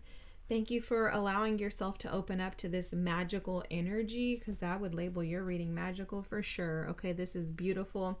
Feel free to leave a comment, like, and subscribe if you choose to. Take this in segments, so just take a moment afterwards. Breathe. If you have a sound machine, bowl, anything like that, you can even go onto YouTube and turn on sound machines, ocean sounds, anything you choose to just sit quietly and meditate to allow this to resonate in your body wherever you may feel it. If you have any tension, feel free to move around, get walking, or whatever you need to do to just release the energy that is stagnant in your body. I'm not giving medical advice. I'm just providing you with spiritual information to hopefully assist and support you on your healing journey. Okay, guys, thanks for watching. Beautiful reading, beautiful energy, powerful energy, boss energy. Have a good night, guys. Bye. Pile number 3. Welcome to your reading. If you chose the Trust card, this is your reading as to how your father wound is affecting you specifically. Whew. Okay, guys, so let's get in. Your energy is very different from the other 2 piles. I mean, the first 2 were completely different, but this is something even more unique and specific. Okay, so just pay attention to the details. If this doesn't resonate with you, pick another pile, because I'm sure that there's something in one of the piles for you, but also this is going to be a very specific pile. It's very particular, and they're giving me very specific channeled messages. So the first thing that I was picking up on, that they were mentioning something in regards to animals. And it's interesting because I sat down and I looked at the card and I was like, oh, there's actually animals in the card. So there's something in regards to trust that your father wound has left a damper on. Okay, so let me tell you how they were explaining this to me. So for some of you, you may have had a father who was physically in your life, and maybe he wasn't able to emotionally connect to you, so he overgave. Okay, like maybe he did everything for you as far as like just making sure that you didn't have to do anything but, like breathe. Okay, and I'm just saying that as like something, the most basic, simple thing that we have to do, right? That we don't need help with. It's almost like you had a father who overgave in some way, shape, or form that led you to... This is how they're explaining it. So let me see. So basically, your father wound, the way that your father intended to love you and give to you, had a reverse effect in regards to how you are impacted today. Okay, this is, again, very unique, very interesting, and I don't know if I'm really capable of explaining this to you in the way that they're showing it to me. So your father, whatever they did, whether they overgave or didn't give at all, whatever they did, the way that they thought they were loving you created almost like an inverse reaction. Okay? Yeah, that's the right word, inverse. It's like it flipped it inside out. So, for example, you may find yourself having a very hard time trusting people because maybe your father left you feeling like as an adult, he didn't really know how to be an adult in some capacity, okay? Again, take this as it resonates. I can't get into like any specifics. They're not actually giving me specifics in regards to that, but they're telling me very clearly that this father wound is attached to a father who did something that led the child, you, to believe that you couldn't trust other people. Okay? So like maybe your father like was an alcoholic, had some type of addiction, and when they were not high or drunk, maybe they flooded you with things to try to cover up their wrongs. Okay? Maybe they were mean and they covered up their wrongs by just giving to you. They thought that they were doing the right thing because they felt some type of guilt or shame, condemnation even for their actions. And that's where the inverse reaction comes from, because it's almost like it was flipped inside out. They thought they were covering you with these things, but instead they actually left you vulnerable, susceptible. They're telling me like an opportunistic infection. And an opportunistic infection is an infection that comes when you already have like a depleted immune system. So say for example somebody has HIV. If somebody has HIV, they're already immunocompromised. And with that, which you guys, if you don't know, I'm a nurse in my day job, but with HIV, you're already immunocompromised, right? So if you go into the airport, you're at a higher risk of, attracting another virus because your body doesn't have the T cells that are strong enough to go and defend and ward off what it needs to ward off. So that's what this situation is about, is your father could have overgiven to you or done something excessively in your life. And instead of protecting you, it's almost like they left you to be more vulnerable. And that's what's triggering your father wound. I love this. This is so fascinating to me. This is so amazing. I love how the 3 different piles have very specific yet unique and individual father wounds. And I just love this. This is amazing, guys, because for some of you, like I'm hearing someone even say, oh my God, I never even thought about it like that. So what's happening is that, and guess what? Me either, y'all. I never thought about it like that either. I never know these things really. I mean, there's some stuff that I know from previous readings or my own personal work and stuff like that. But then a lot of this stuff, guys, they reveal to me in the readings. It's like magic for me. So I'm like blown away. I'm like, oh my God, that's fantastic. And it makes perfect sense. And oh my gosh, what a way to deliver the information to us to be able to heal these things, right? Like it's such a blessing and a gift and an honor to be able to share in this space. And I know that these topics are vulnerable, and I specifically am the channel for this because this gives me excitement. I get passionate about this, right? And this is coming through because they're saying this is exactly how your father feels or felt about you.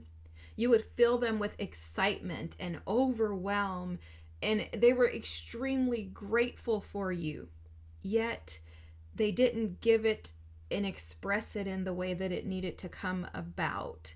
They went about it in a roundabout way due to their own wounding, and that left you with this wound. I don't know if your father wasn't physically in your life and maybe just provided for you financially. Like maybe you went to like the best schools and you had, all the money that you could need, but you didn't have a relationship or a connection with your father. Maybe your father just never told you that he was proud of you. Something along those lines. But your father wound is impacting how you interact with the world around you. They were showing me this community card earlier. whenever channeling messages through to me. The community card is representative of having a tribe.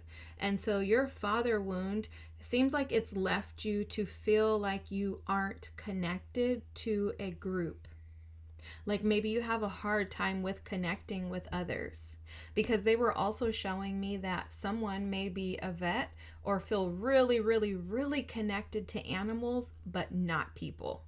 Like maybe you're like, oh my God, I love my dog. Oh my God, I love my cat. But you would never consider loving another human. And there's something in that. There's maybe there was a fine line that you had to walk with your father. And maybe that's why no matter what he did for you, you just couldn't trust the fact that he could show up in the right ways. Like maybe he showed up in all the wrong ways is actually what I'm picking up on. Like maybe he just showed up in the wrong ways and was never there in the ways that you actually needed him to, and you're like, bro, I don't need that, I need this. But he just couldn't do it. And what that's done is that's bled over into your life now to where you feel like people never show up for you in the way that you need them to show up.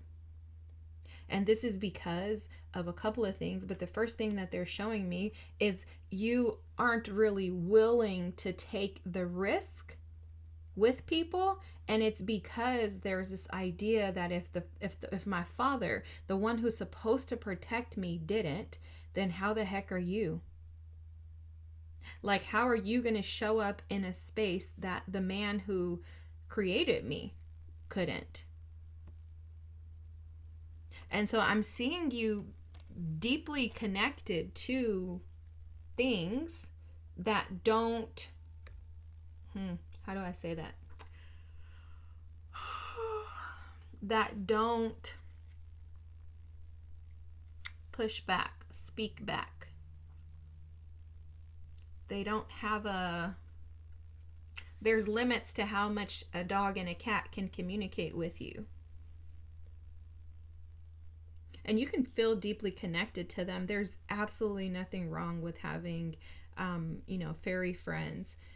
I totally am connected to spirit animals in every capacity of life. But there's only so much that you can gain from them versus having true intimacy and true connection with another human being. This has a lot to do with your ability to ground yourself. Your root chakra is coming up very heavily here. I think you could also find yourself just engulfing in creative endeavors as ways to kind of escape, because they were telling me something about escapism earlier too. So your father wound may have led you to want to escape reality by going into a creative path or endeavors, because it doesn't seem like there's one here. It seems like there's several things that you kind of just dibble your hands into as a way of, again, escapism, but also it's like a distraction from sitting with yourself. Also too, the pets are coming up again, the animals are coming up again as a way of feeling connected, because deep down you desire that. I can sense that you desire true connection with people. You just don't know how you can truly connect with them. And so I think you choose the safer routes. An animal is much safer than a human. And this is all an impact of your father wound.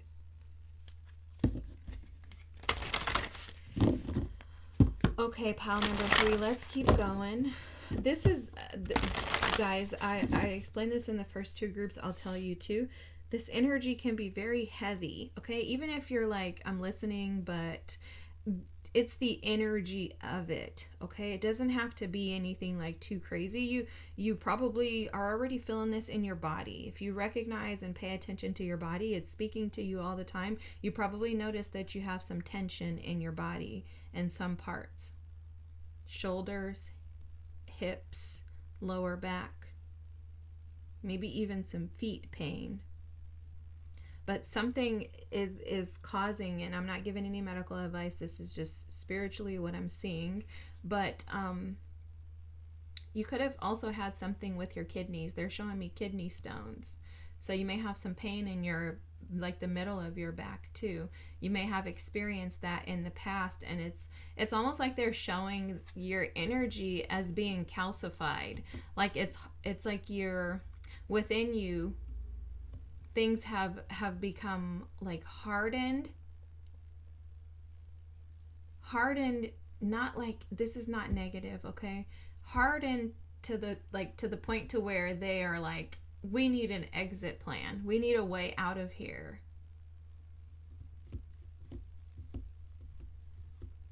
Why, I'm asking, why would that be pertinent?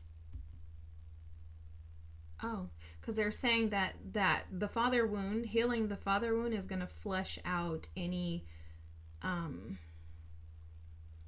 intensity that you may feel in your physical body. Intensity.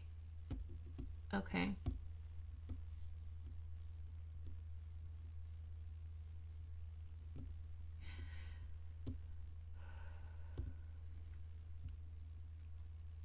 They're saying that there's excuse me, there's a need for you to tend to your wounds.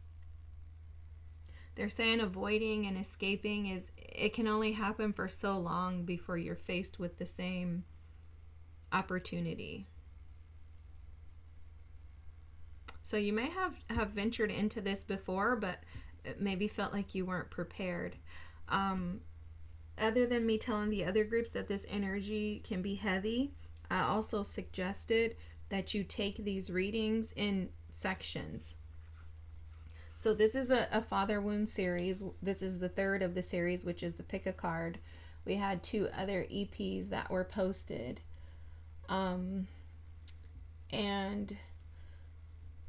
I suggested to listen to the reading. If you can get through the whole thing, that's excellent. If not, give it some time.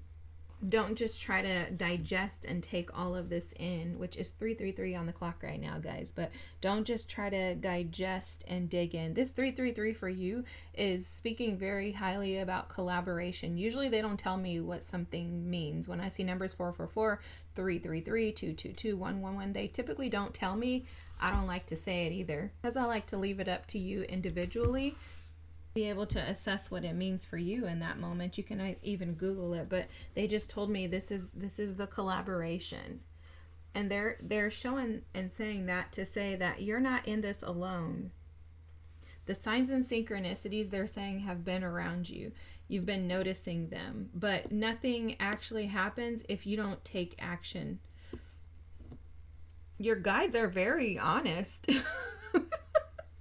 They're very, very straightforward, which is good. You're at the right place, because I am too. But they're saying that you've had many opportunities, but you've turned around and maybe avoided them. And I think a part of this for you is something that I struggled with too, is that you have to look at yourself. So in looking at your father and looking at your mother, addressing these wounds requires that you look at yourself. And typically those are some of the hardest things for us to do.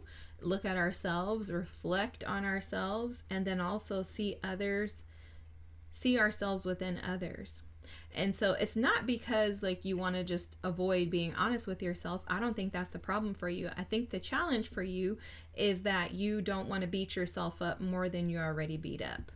You're like, I already beat myself up, right? Like I already kind of deal with some self-esteem, confidence challenges, right? So why would I want to do something that's only going to make me feel worse? And your team is saying, we hear you, we understand, but that this is the next step to being, they're saying this specifically, a big girl. So this is your next step into becoming a big girl. This is almost like a pulling your chonies up, right? Pulling your panties up and putting your big girl pants on is what they're saying. Because that's interesting too, because what they're this here, I didn't even realize this, but this is requiring a leap, right? She has to actually step out on this tightrope and trust that she's going to make it to the other side. And the amazing thing is, especially with this being a number 5 card, is that something has to change in order for you to reach what it is that you're desiring. And I think for you, it's just the potential of where you could be. I think that's what's driving you. And I think your father wound is a major part in your transition, okay?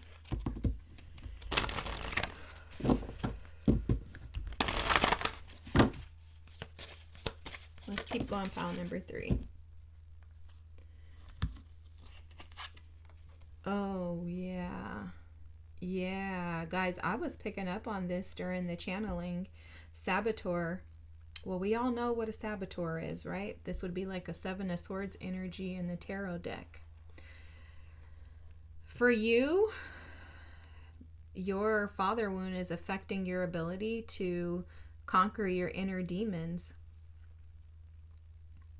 And this is the calcification that they were showing me earlier with the kidney stones. They're not saying you have kidney stones. They're not saying that or showing me that at all, guys. So not to scare anyone. I don't want anyone thinking anything. Because I'm a nurse, they show me a lot of what's going on in the physical body, and they show examples of things that could happen in the body to show how it's connected spiritually. So that was just a channeled message, but not that anything was going on. For you could really benefit though from aligning your chakras, opening up your chakras. And there is a lot of stuck energy that is within you due to your father wound. And it has a lot to do with fear.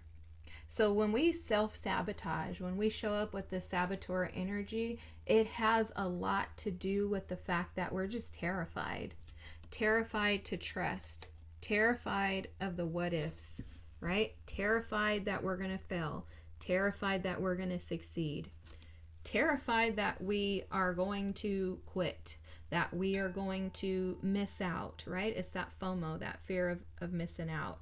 It can show up in various ways. For you, it seems to be showing up most frequently with sabotaging connections, friendships, relationships, any type of human connectivity. It seems like you may be sabotaging those connections by just avoiding. I just feel like you're just a ghoster. That's how the energy feels to me. Like you're just like, oh, I'm too busy. Yeah, I have other things to do.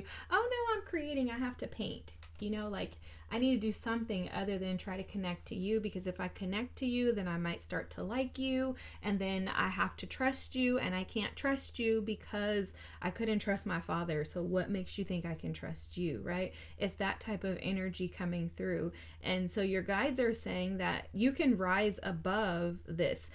Again, that 5 energy, 4 plus 1, 1 plus 4 equals 5. So this is all about change. This is about shifting. And they're telling me very clearly that for you, it's going to be a shift in your perspective, a shift in your perception. Your perception is going to have to shift if you want to release the father wound and attempt to try to learn how to trust again. And it's the perception that you have of yourself. There's something that happened to your inner child that caused you, and it's through the father wound that this happened. It caused you to lack the confidence to trust who you are and your abilities. Which that would make perfect sense, guys. If your father overgave to you, or if your father did everything for you and didn't really teach you how to do it yourself, then of course you're not going to believe that you're capable of it, because it's like, well, he did it for me. And then imagine if your father passed away. Like, oh my gosh, that's like the worst thing that could happen, because now I don't know how to do anything. I was never taught, and I'm worse off than I was before, right? That also goes along with that inverse effect. Your father thought he was doing things this way to treat you well, to honor and to love you, because he found so much delight in you. However, what he did was he kind of set you up for for mishaps because now you don't know how to handle it on your own. And so what that's done is left you to feel disconnected from others, incapable, feeling like you're incapable. You're not incapable, but it's the feeling of, I feel incapable of doing this on my own because now I don't have any help. And so I think what you do is you find yourself in situations where you say, I can't figure this out because my dad's not here to help me. So I'm just going to sit and wallow in this energy. And you escape that energy as best as you can by tapping into creative endeavors, connecting with animals, and distracting yourself. And your distractions are not necessarily helping you anymore. Because I'm seeing you in this Nine of Swords energy, guys. And I think you're exhausted. That's why I just let out that huge sigh. Breath work might be beneficial for you because it'll allow you to feel the energy, the tension in your body, and then release it through breath, which is energy.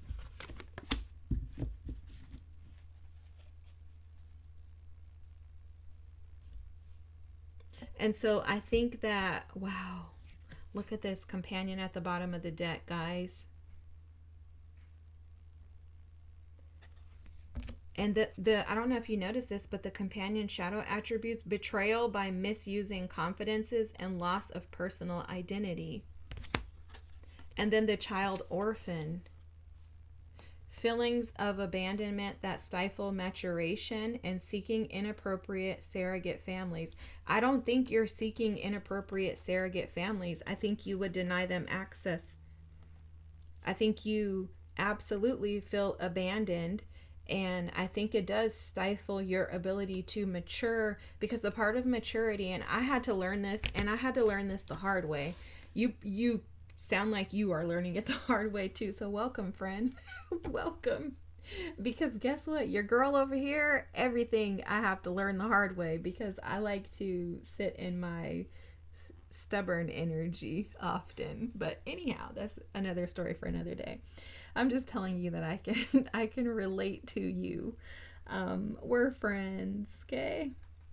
And you don't have to have me in your face. Isn't this awesome? You're probably loving this. You're like, yes, be my friend over the internet, but not in real life, okay? Which is okay. I can relate to that too because I used to be the same way. Like, no, thank you. But anyways, so the orphan card, what they were showing me, I'm like, back to you, is the stifling maturation. A part of maturation is, taking action towards the things that you desire, not sitting and thinking that they're going to shift on their own, not waiting for someone else to do it, but instead taking matters into your own hands.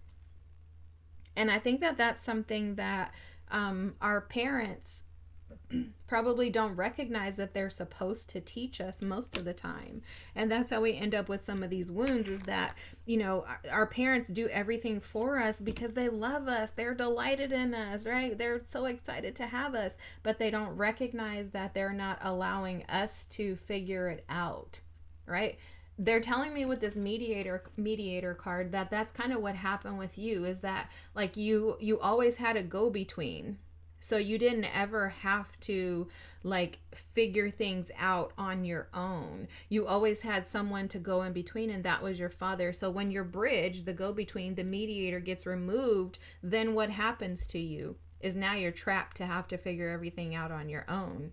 And let's read the mediator shadow attributes: negotiating with ulterior motive or hidden agenda, either personally or professionally. I don't think that that's what they're telling. No, that's not what they're talking about in this. They're saying that you had a mediator, and that mediator is no longer able to operate in that space. This doesn't mean that your father has passed away, or transitioned. It just means that he's not in that same role that he was in for you before, right? It reminds me of like when a kid goes to college and then the father is just like, okay, you're on your own, you're an adult now. And they're like, what? You're not going to help me? Like, who are you? And so it seems to me like you have had support that maybe was removed. Now your father could have transitioned, but I don't know. And I'm not asking that. I'm not really going to dig into that. unless it comes up. It just seems like your support and your assistance has exited, and it seems like that leaves you challenged with trying to figure things out on your own. And because of that, I think you feel safer independently. But your team is saying that this father wound is affecting you because you're sabotaging yourself out of connections. You're isolating and orphaning yourself off to no man's land, and there's so much support accessible and available for you. And they're saying that we brought you to this reading because we desire that you allow yourself to open up and to learn to trust again. And they're saying that that trust is going to start with you. And it's going to start with you and Spirit, God, the divine. You connecting to your team, allowing them to, they're showing this here, allowing the light, the love, and the white light of God to pour into you so that you can then allow yourself to expand outwardly, connecting with others. The only way to learn how to trust is to connect to people, humans. Because the only way that Spirit has to challenge us in these areas is for us to act it out in relationships. I know, trust me, that's like the worst part, is like, would I have to actually like try to do this? But yes, that's a part of the maturing, is that you have to actually like try this. It's very challenging to think that you have to put yourself at risk of being hurt or wounded again when you have wounds that haven't been healed. But like I tell my sister, the only way out is through. You know, it's not, you're not going to get any better doing things the way that you've been doing them. It's going to require that you shift and do something completely different. And so your team is saying, we trust you. They're screaming that in my ear, actually. They're saying, we trust you. We trust that you have everything within you to get to the other side. We just need you to trust that we're here supporting you. Because another part of trust is, as you learn to trust yourself, you also have to learn how to trust the divine. Because what we don't realize is that when we don't trust humans, we don't trust ourselves. But also, we don't trust God if we don't trust ourselves.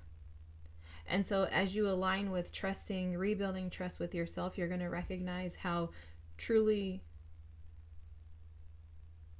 reliable God is in your life. That's the best way to say what they're telling me. All right, pile number 3, let's keep going. Ooh, responsibility. All right, I get this.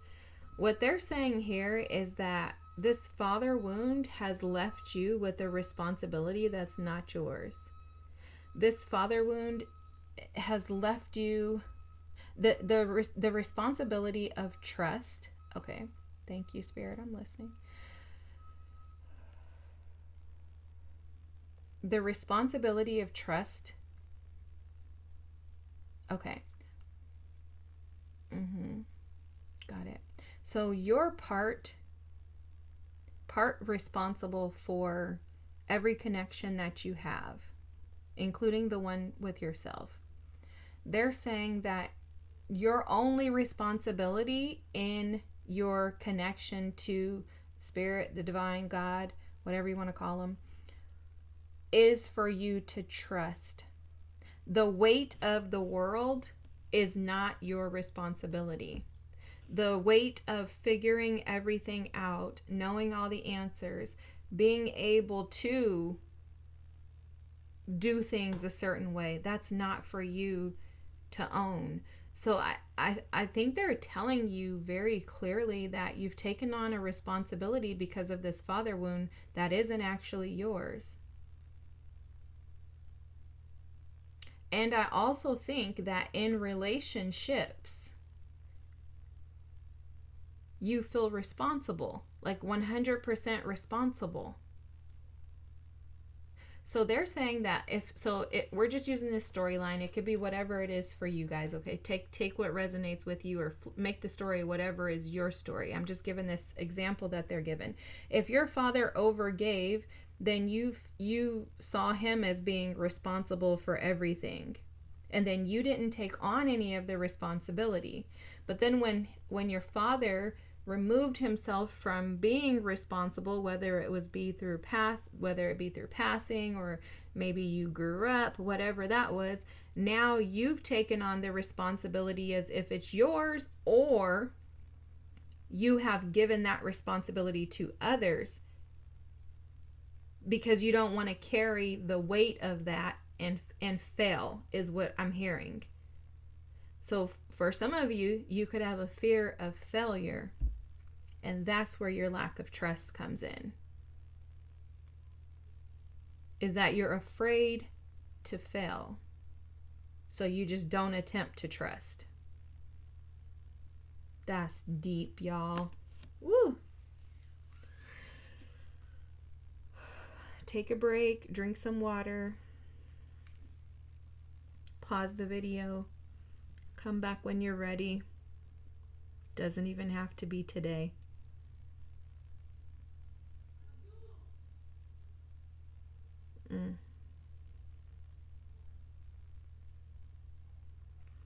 For a lot of you, I'm hearing your heart has been carrying this weight. The weight of risking failing. The weight of the fear of failing. The weight of the fear of never getting to wherever it is that you want to go. I'm just calling that the other side. And so to avoid risking failure, you escape, you avoid. You cut out the middleman. You cut out the mediator. I get it. You cut out the mediator because you don't want to leave any space for potential failure.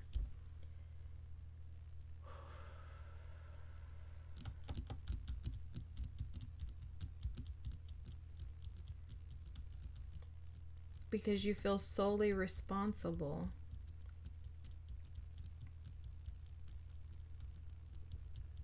They're saying this could also be due to an absent father. You've been the middleman. You've been the one that everyone relied upon. Everyone can trust you, but you trust no one.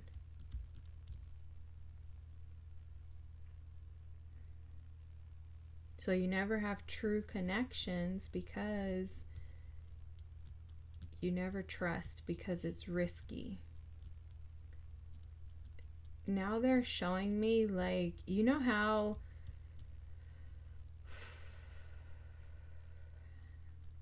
you go in those bathrooms and there's a mirror and you can see yourself through the mirror, but on the other side of the mirror is like the men's restroom. Say I'm in the women's restroom, I'm washing my hands, there's a mirror in front of me. I can see through the mirror and it reflects back to me, myself. But on the other side of the mirror, they can't see me. What they're saying is that you can see through everyone else because they trust you, but you're never actually seeing the other person because you never... Okay, they're saying I got that backwards. People see you, but they only see a reflection, which is based on what you choose to show them. It's never fully seeing through the mirror. Like you can see yourself if you're in the women's restroom. You can see yourself clearly, but you don't allow others to see through that mirror. So everybody's in the men's restroom while you're the only one that's in the actual mirror. And this is a way that you keep yourself safe. You also take on everything because you feel like you're the only one that can be responsible. Wow. But you're taking on more than you're responsible for. And they're saying that very clear. that your job is not to be God. Your job is not to take on a full responsibility. They're telling me something that I had to learn, which is that you're only 50% responsible for the relationships that you're in. Any relationship, romantic, whatever, you're only 50% responsible. So if you've taken on more than that, it's because of your doing. So you may choose to take on more than 50% of the relationship to keep yourself safe, but that's actually an inverse reaction.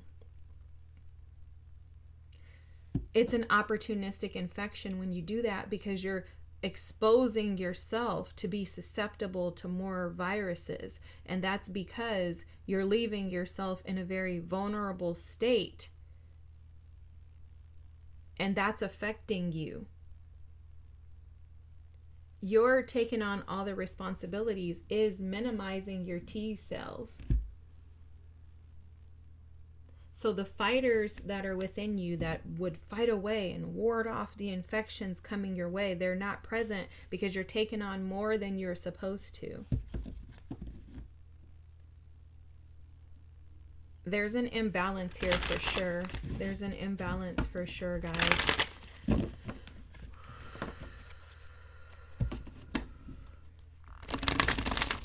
And I know you feel it. I know you do. But we're going to get advice on how to get you out of this.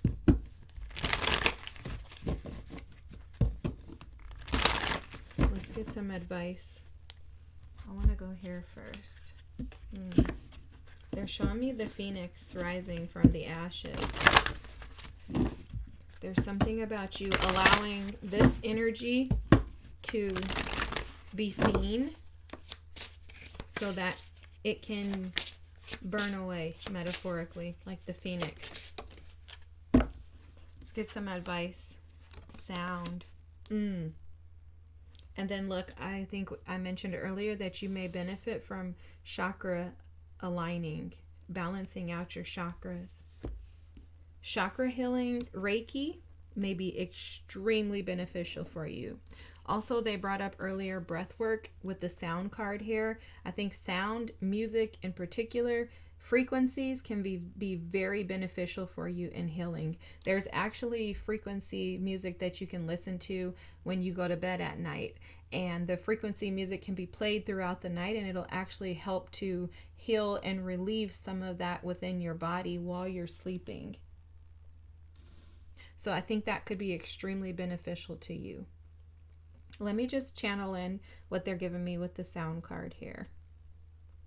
Okay, so they're saying that you could really, really, really benefit. I'm going to pull this out because they want me to tune my sound bowl for you before we close out your reading. But they're saying that you could really benefit from vibrations. You know, let me think. So there's like a foot massager that has like you can stick your feet in it and it'll vibrate and massage your feet. That they're showing me that could be beneficial to you. Also, if you have like a bed massager or anything like that can vibrate you getting massages, they're telling me a lot about self-care too. So they're saying if you can do any type of self-care, anything that pours into you. But they're also wanting to speak to the fact that your voice and mind, your thoughts, play a huge role in this responsibility that you take on. So it's almost like they're asking you to do a cleansing of your mind, the things that you speak and think, as well as how you show up. They're showing me the throat chakra here. Now, the throat chakra, if I describe chakras as like the house, the throat chakra to me is when you walk out the front door. It's the expression of yourself. So forget how you're showing up when it's just you. How are you showing up in the world? Are you showing up as your authentic self? When you walk out that front door, are you afraid to wear your hair dyed because of judgment? Are you afraid to wear certain clothing because of judgment? Are you afraid to dress and, wear your pants backwards? Like whatever it is for you. Are you afraid to be authentic because you don't trust that you're going to be received? Are you dimming or minimizing or, you know, shrinking yourself in some capacity due to the fact that you feel you have to fit in a specific box? When you go outside, if we use the scenario they've been giving us the whole reading in regards to you wanting to isolate and maybe connect to furry friends instead of humans, are you going outside the front door wearing things that you know will keep you hidden?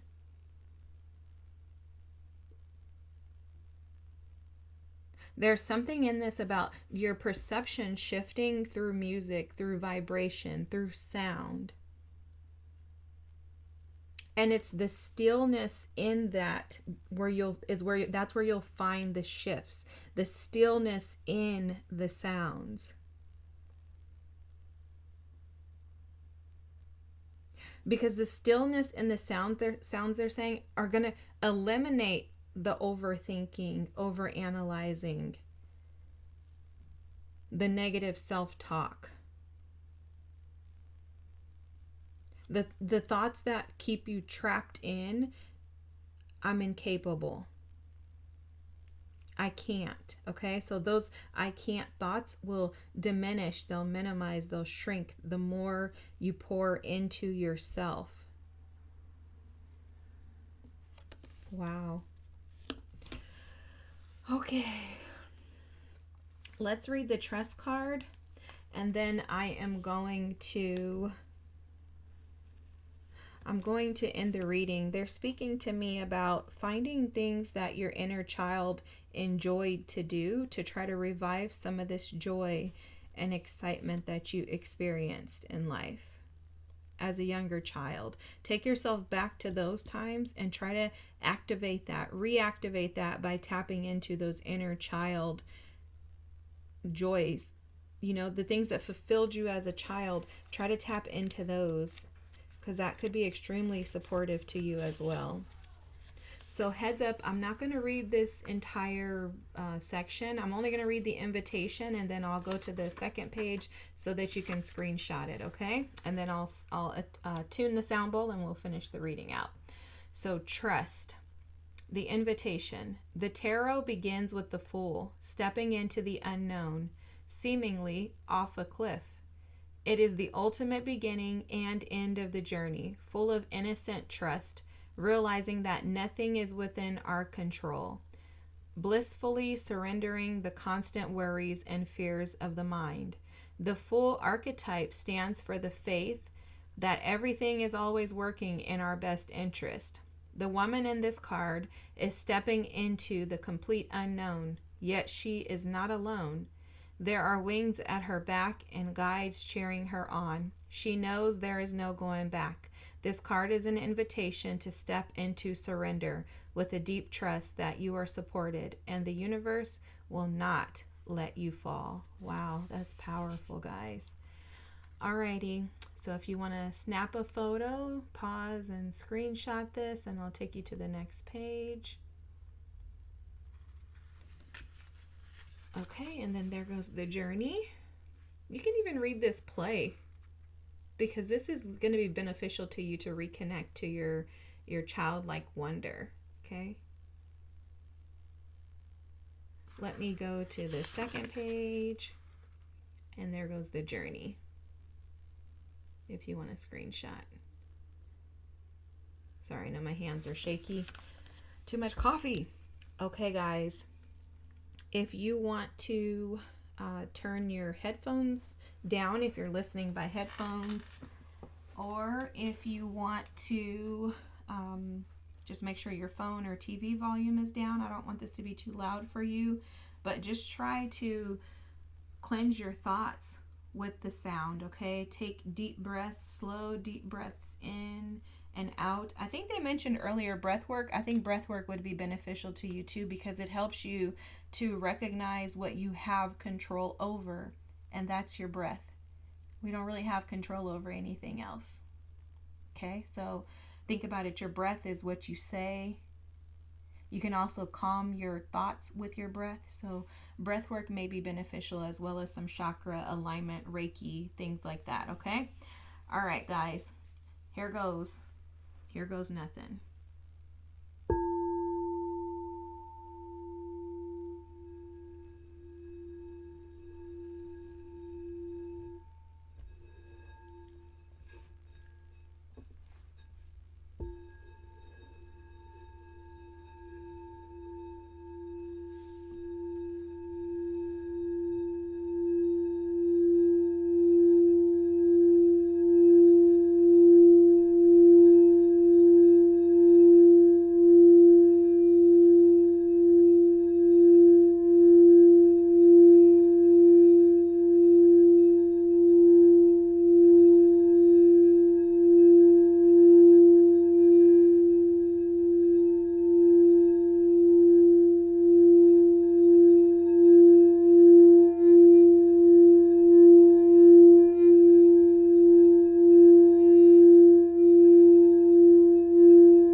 All right, pile number 3. I hope this resonated with you. Thank you for watching.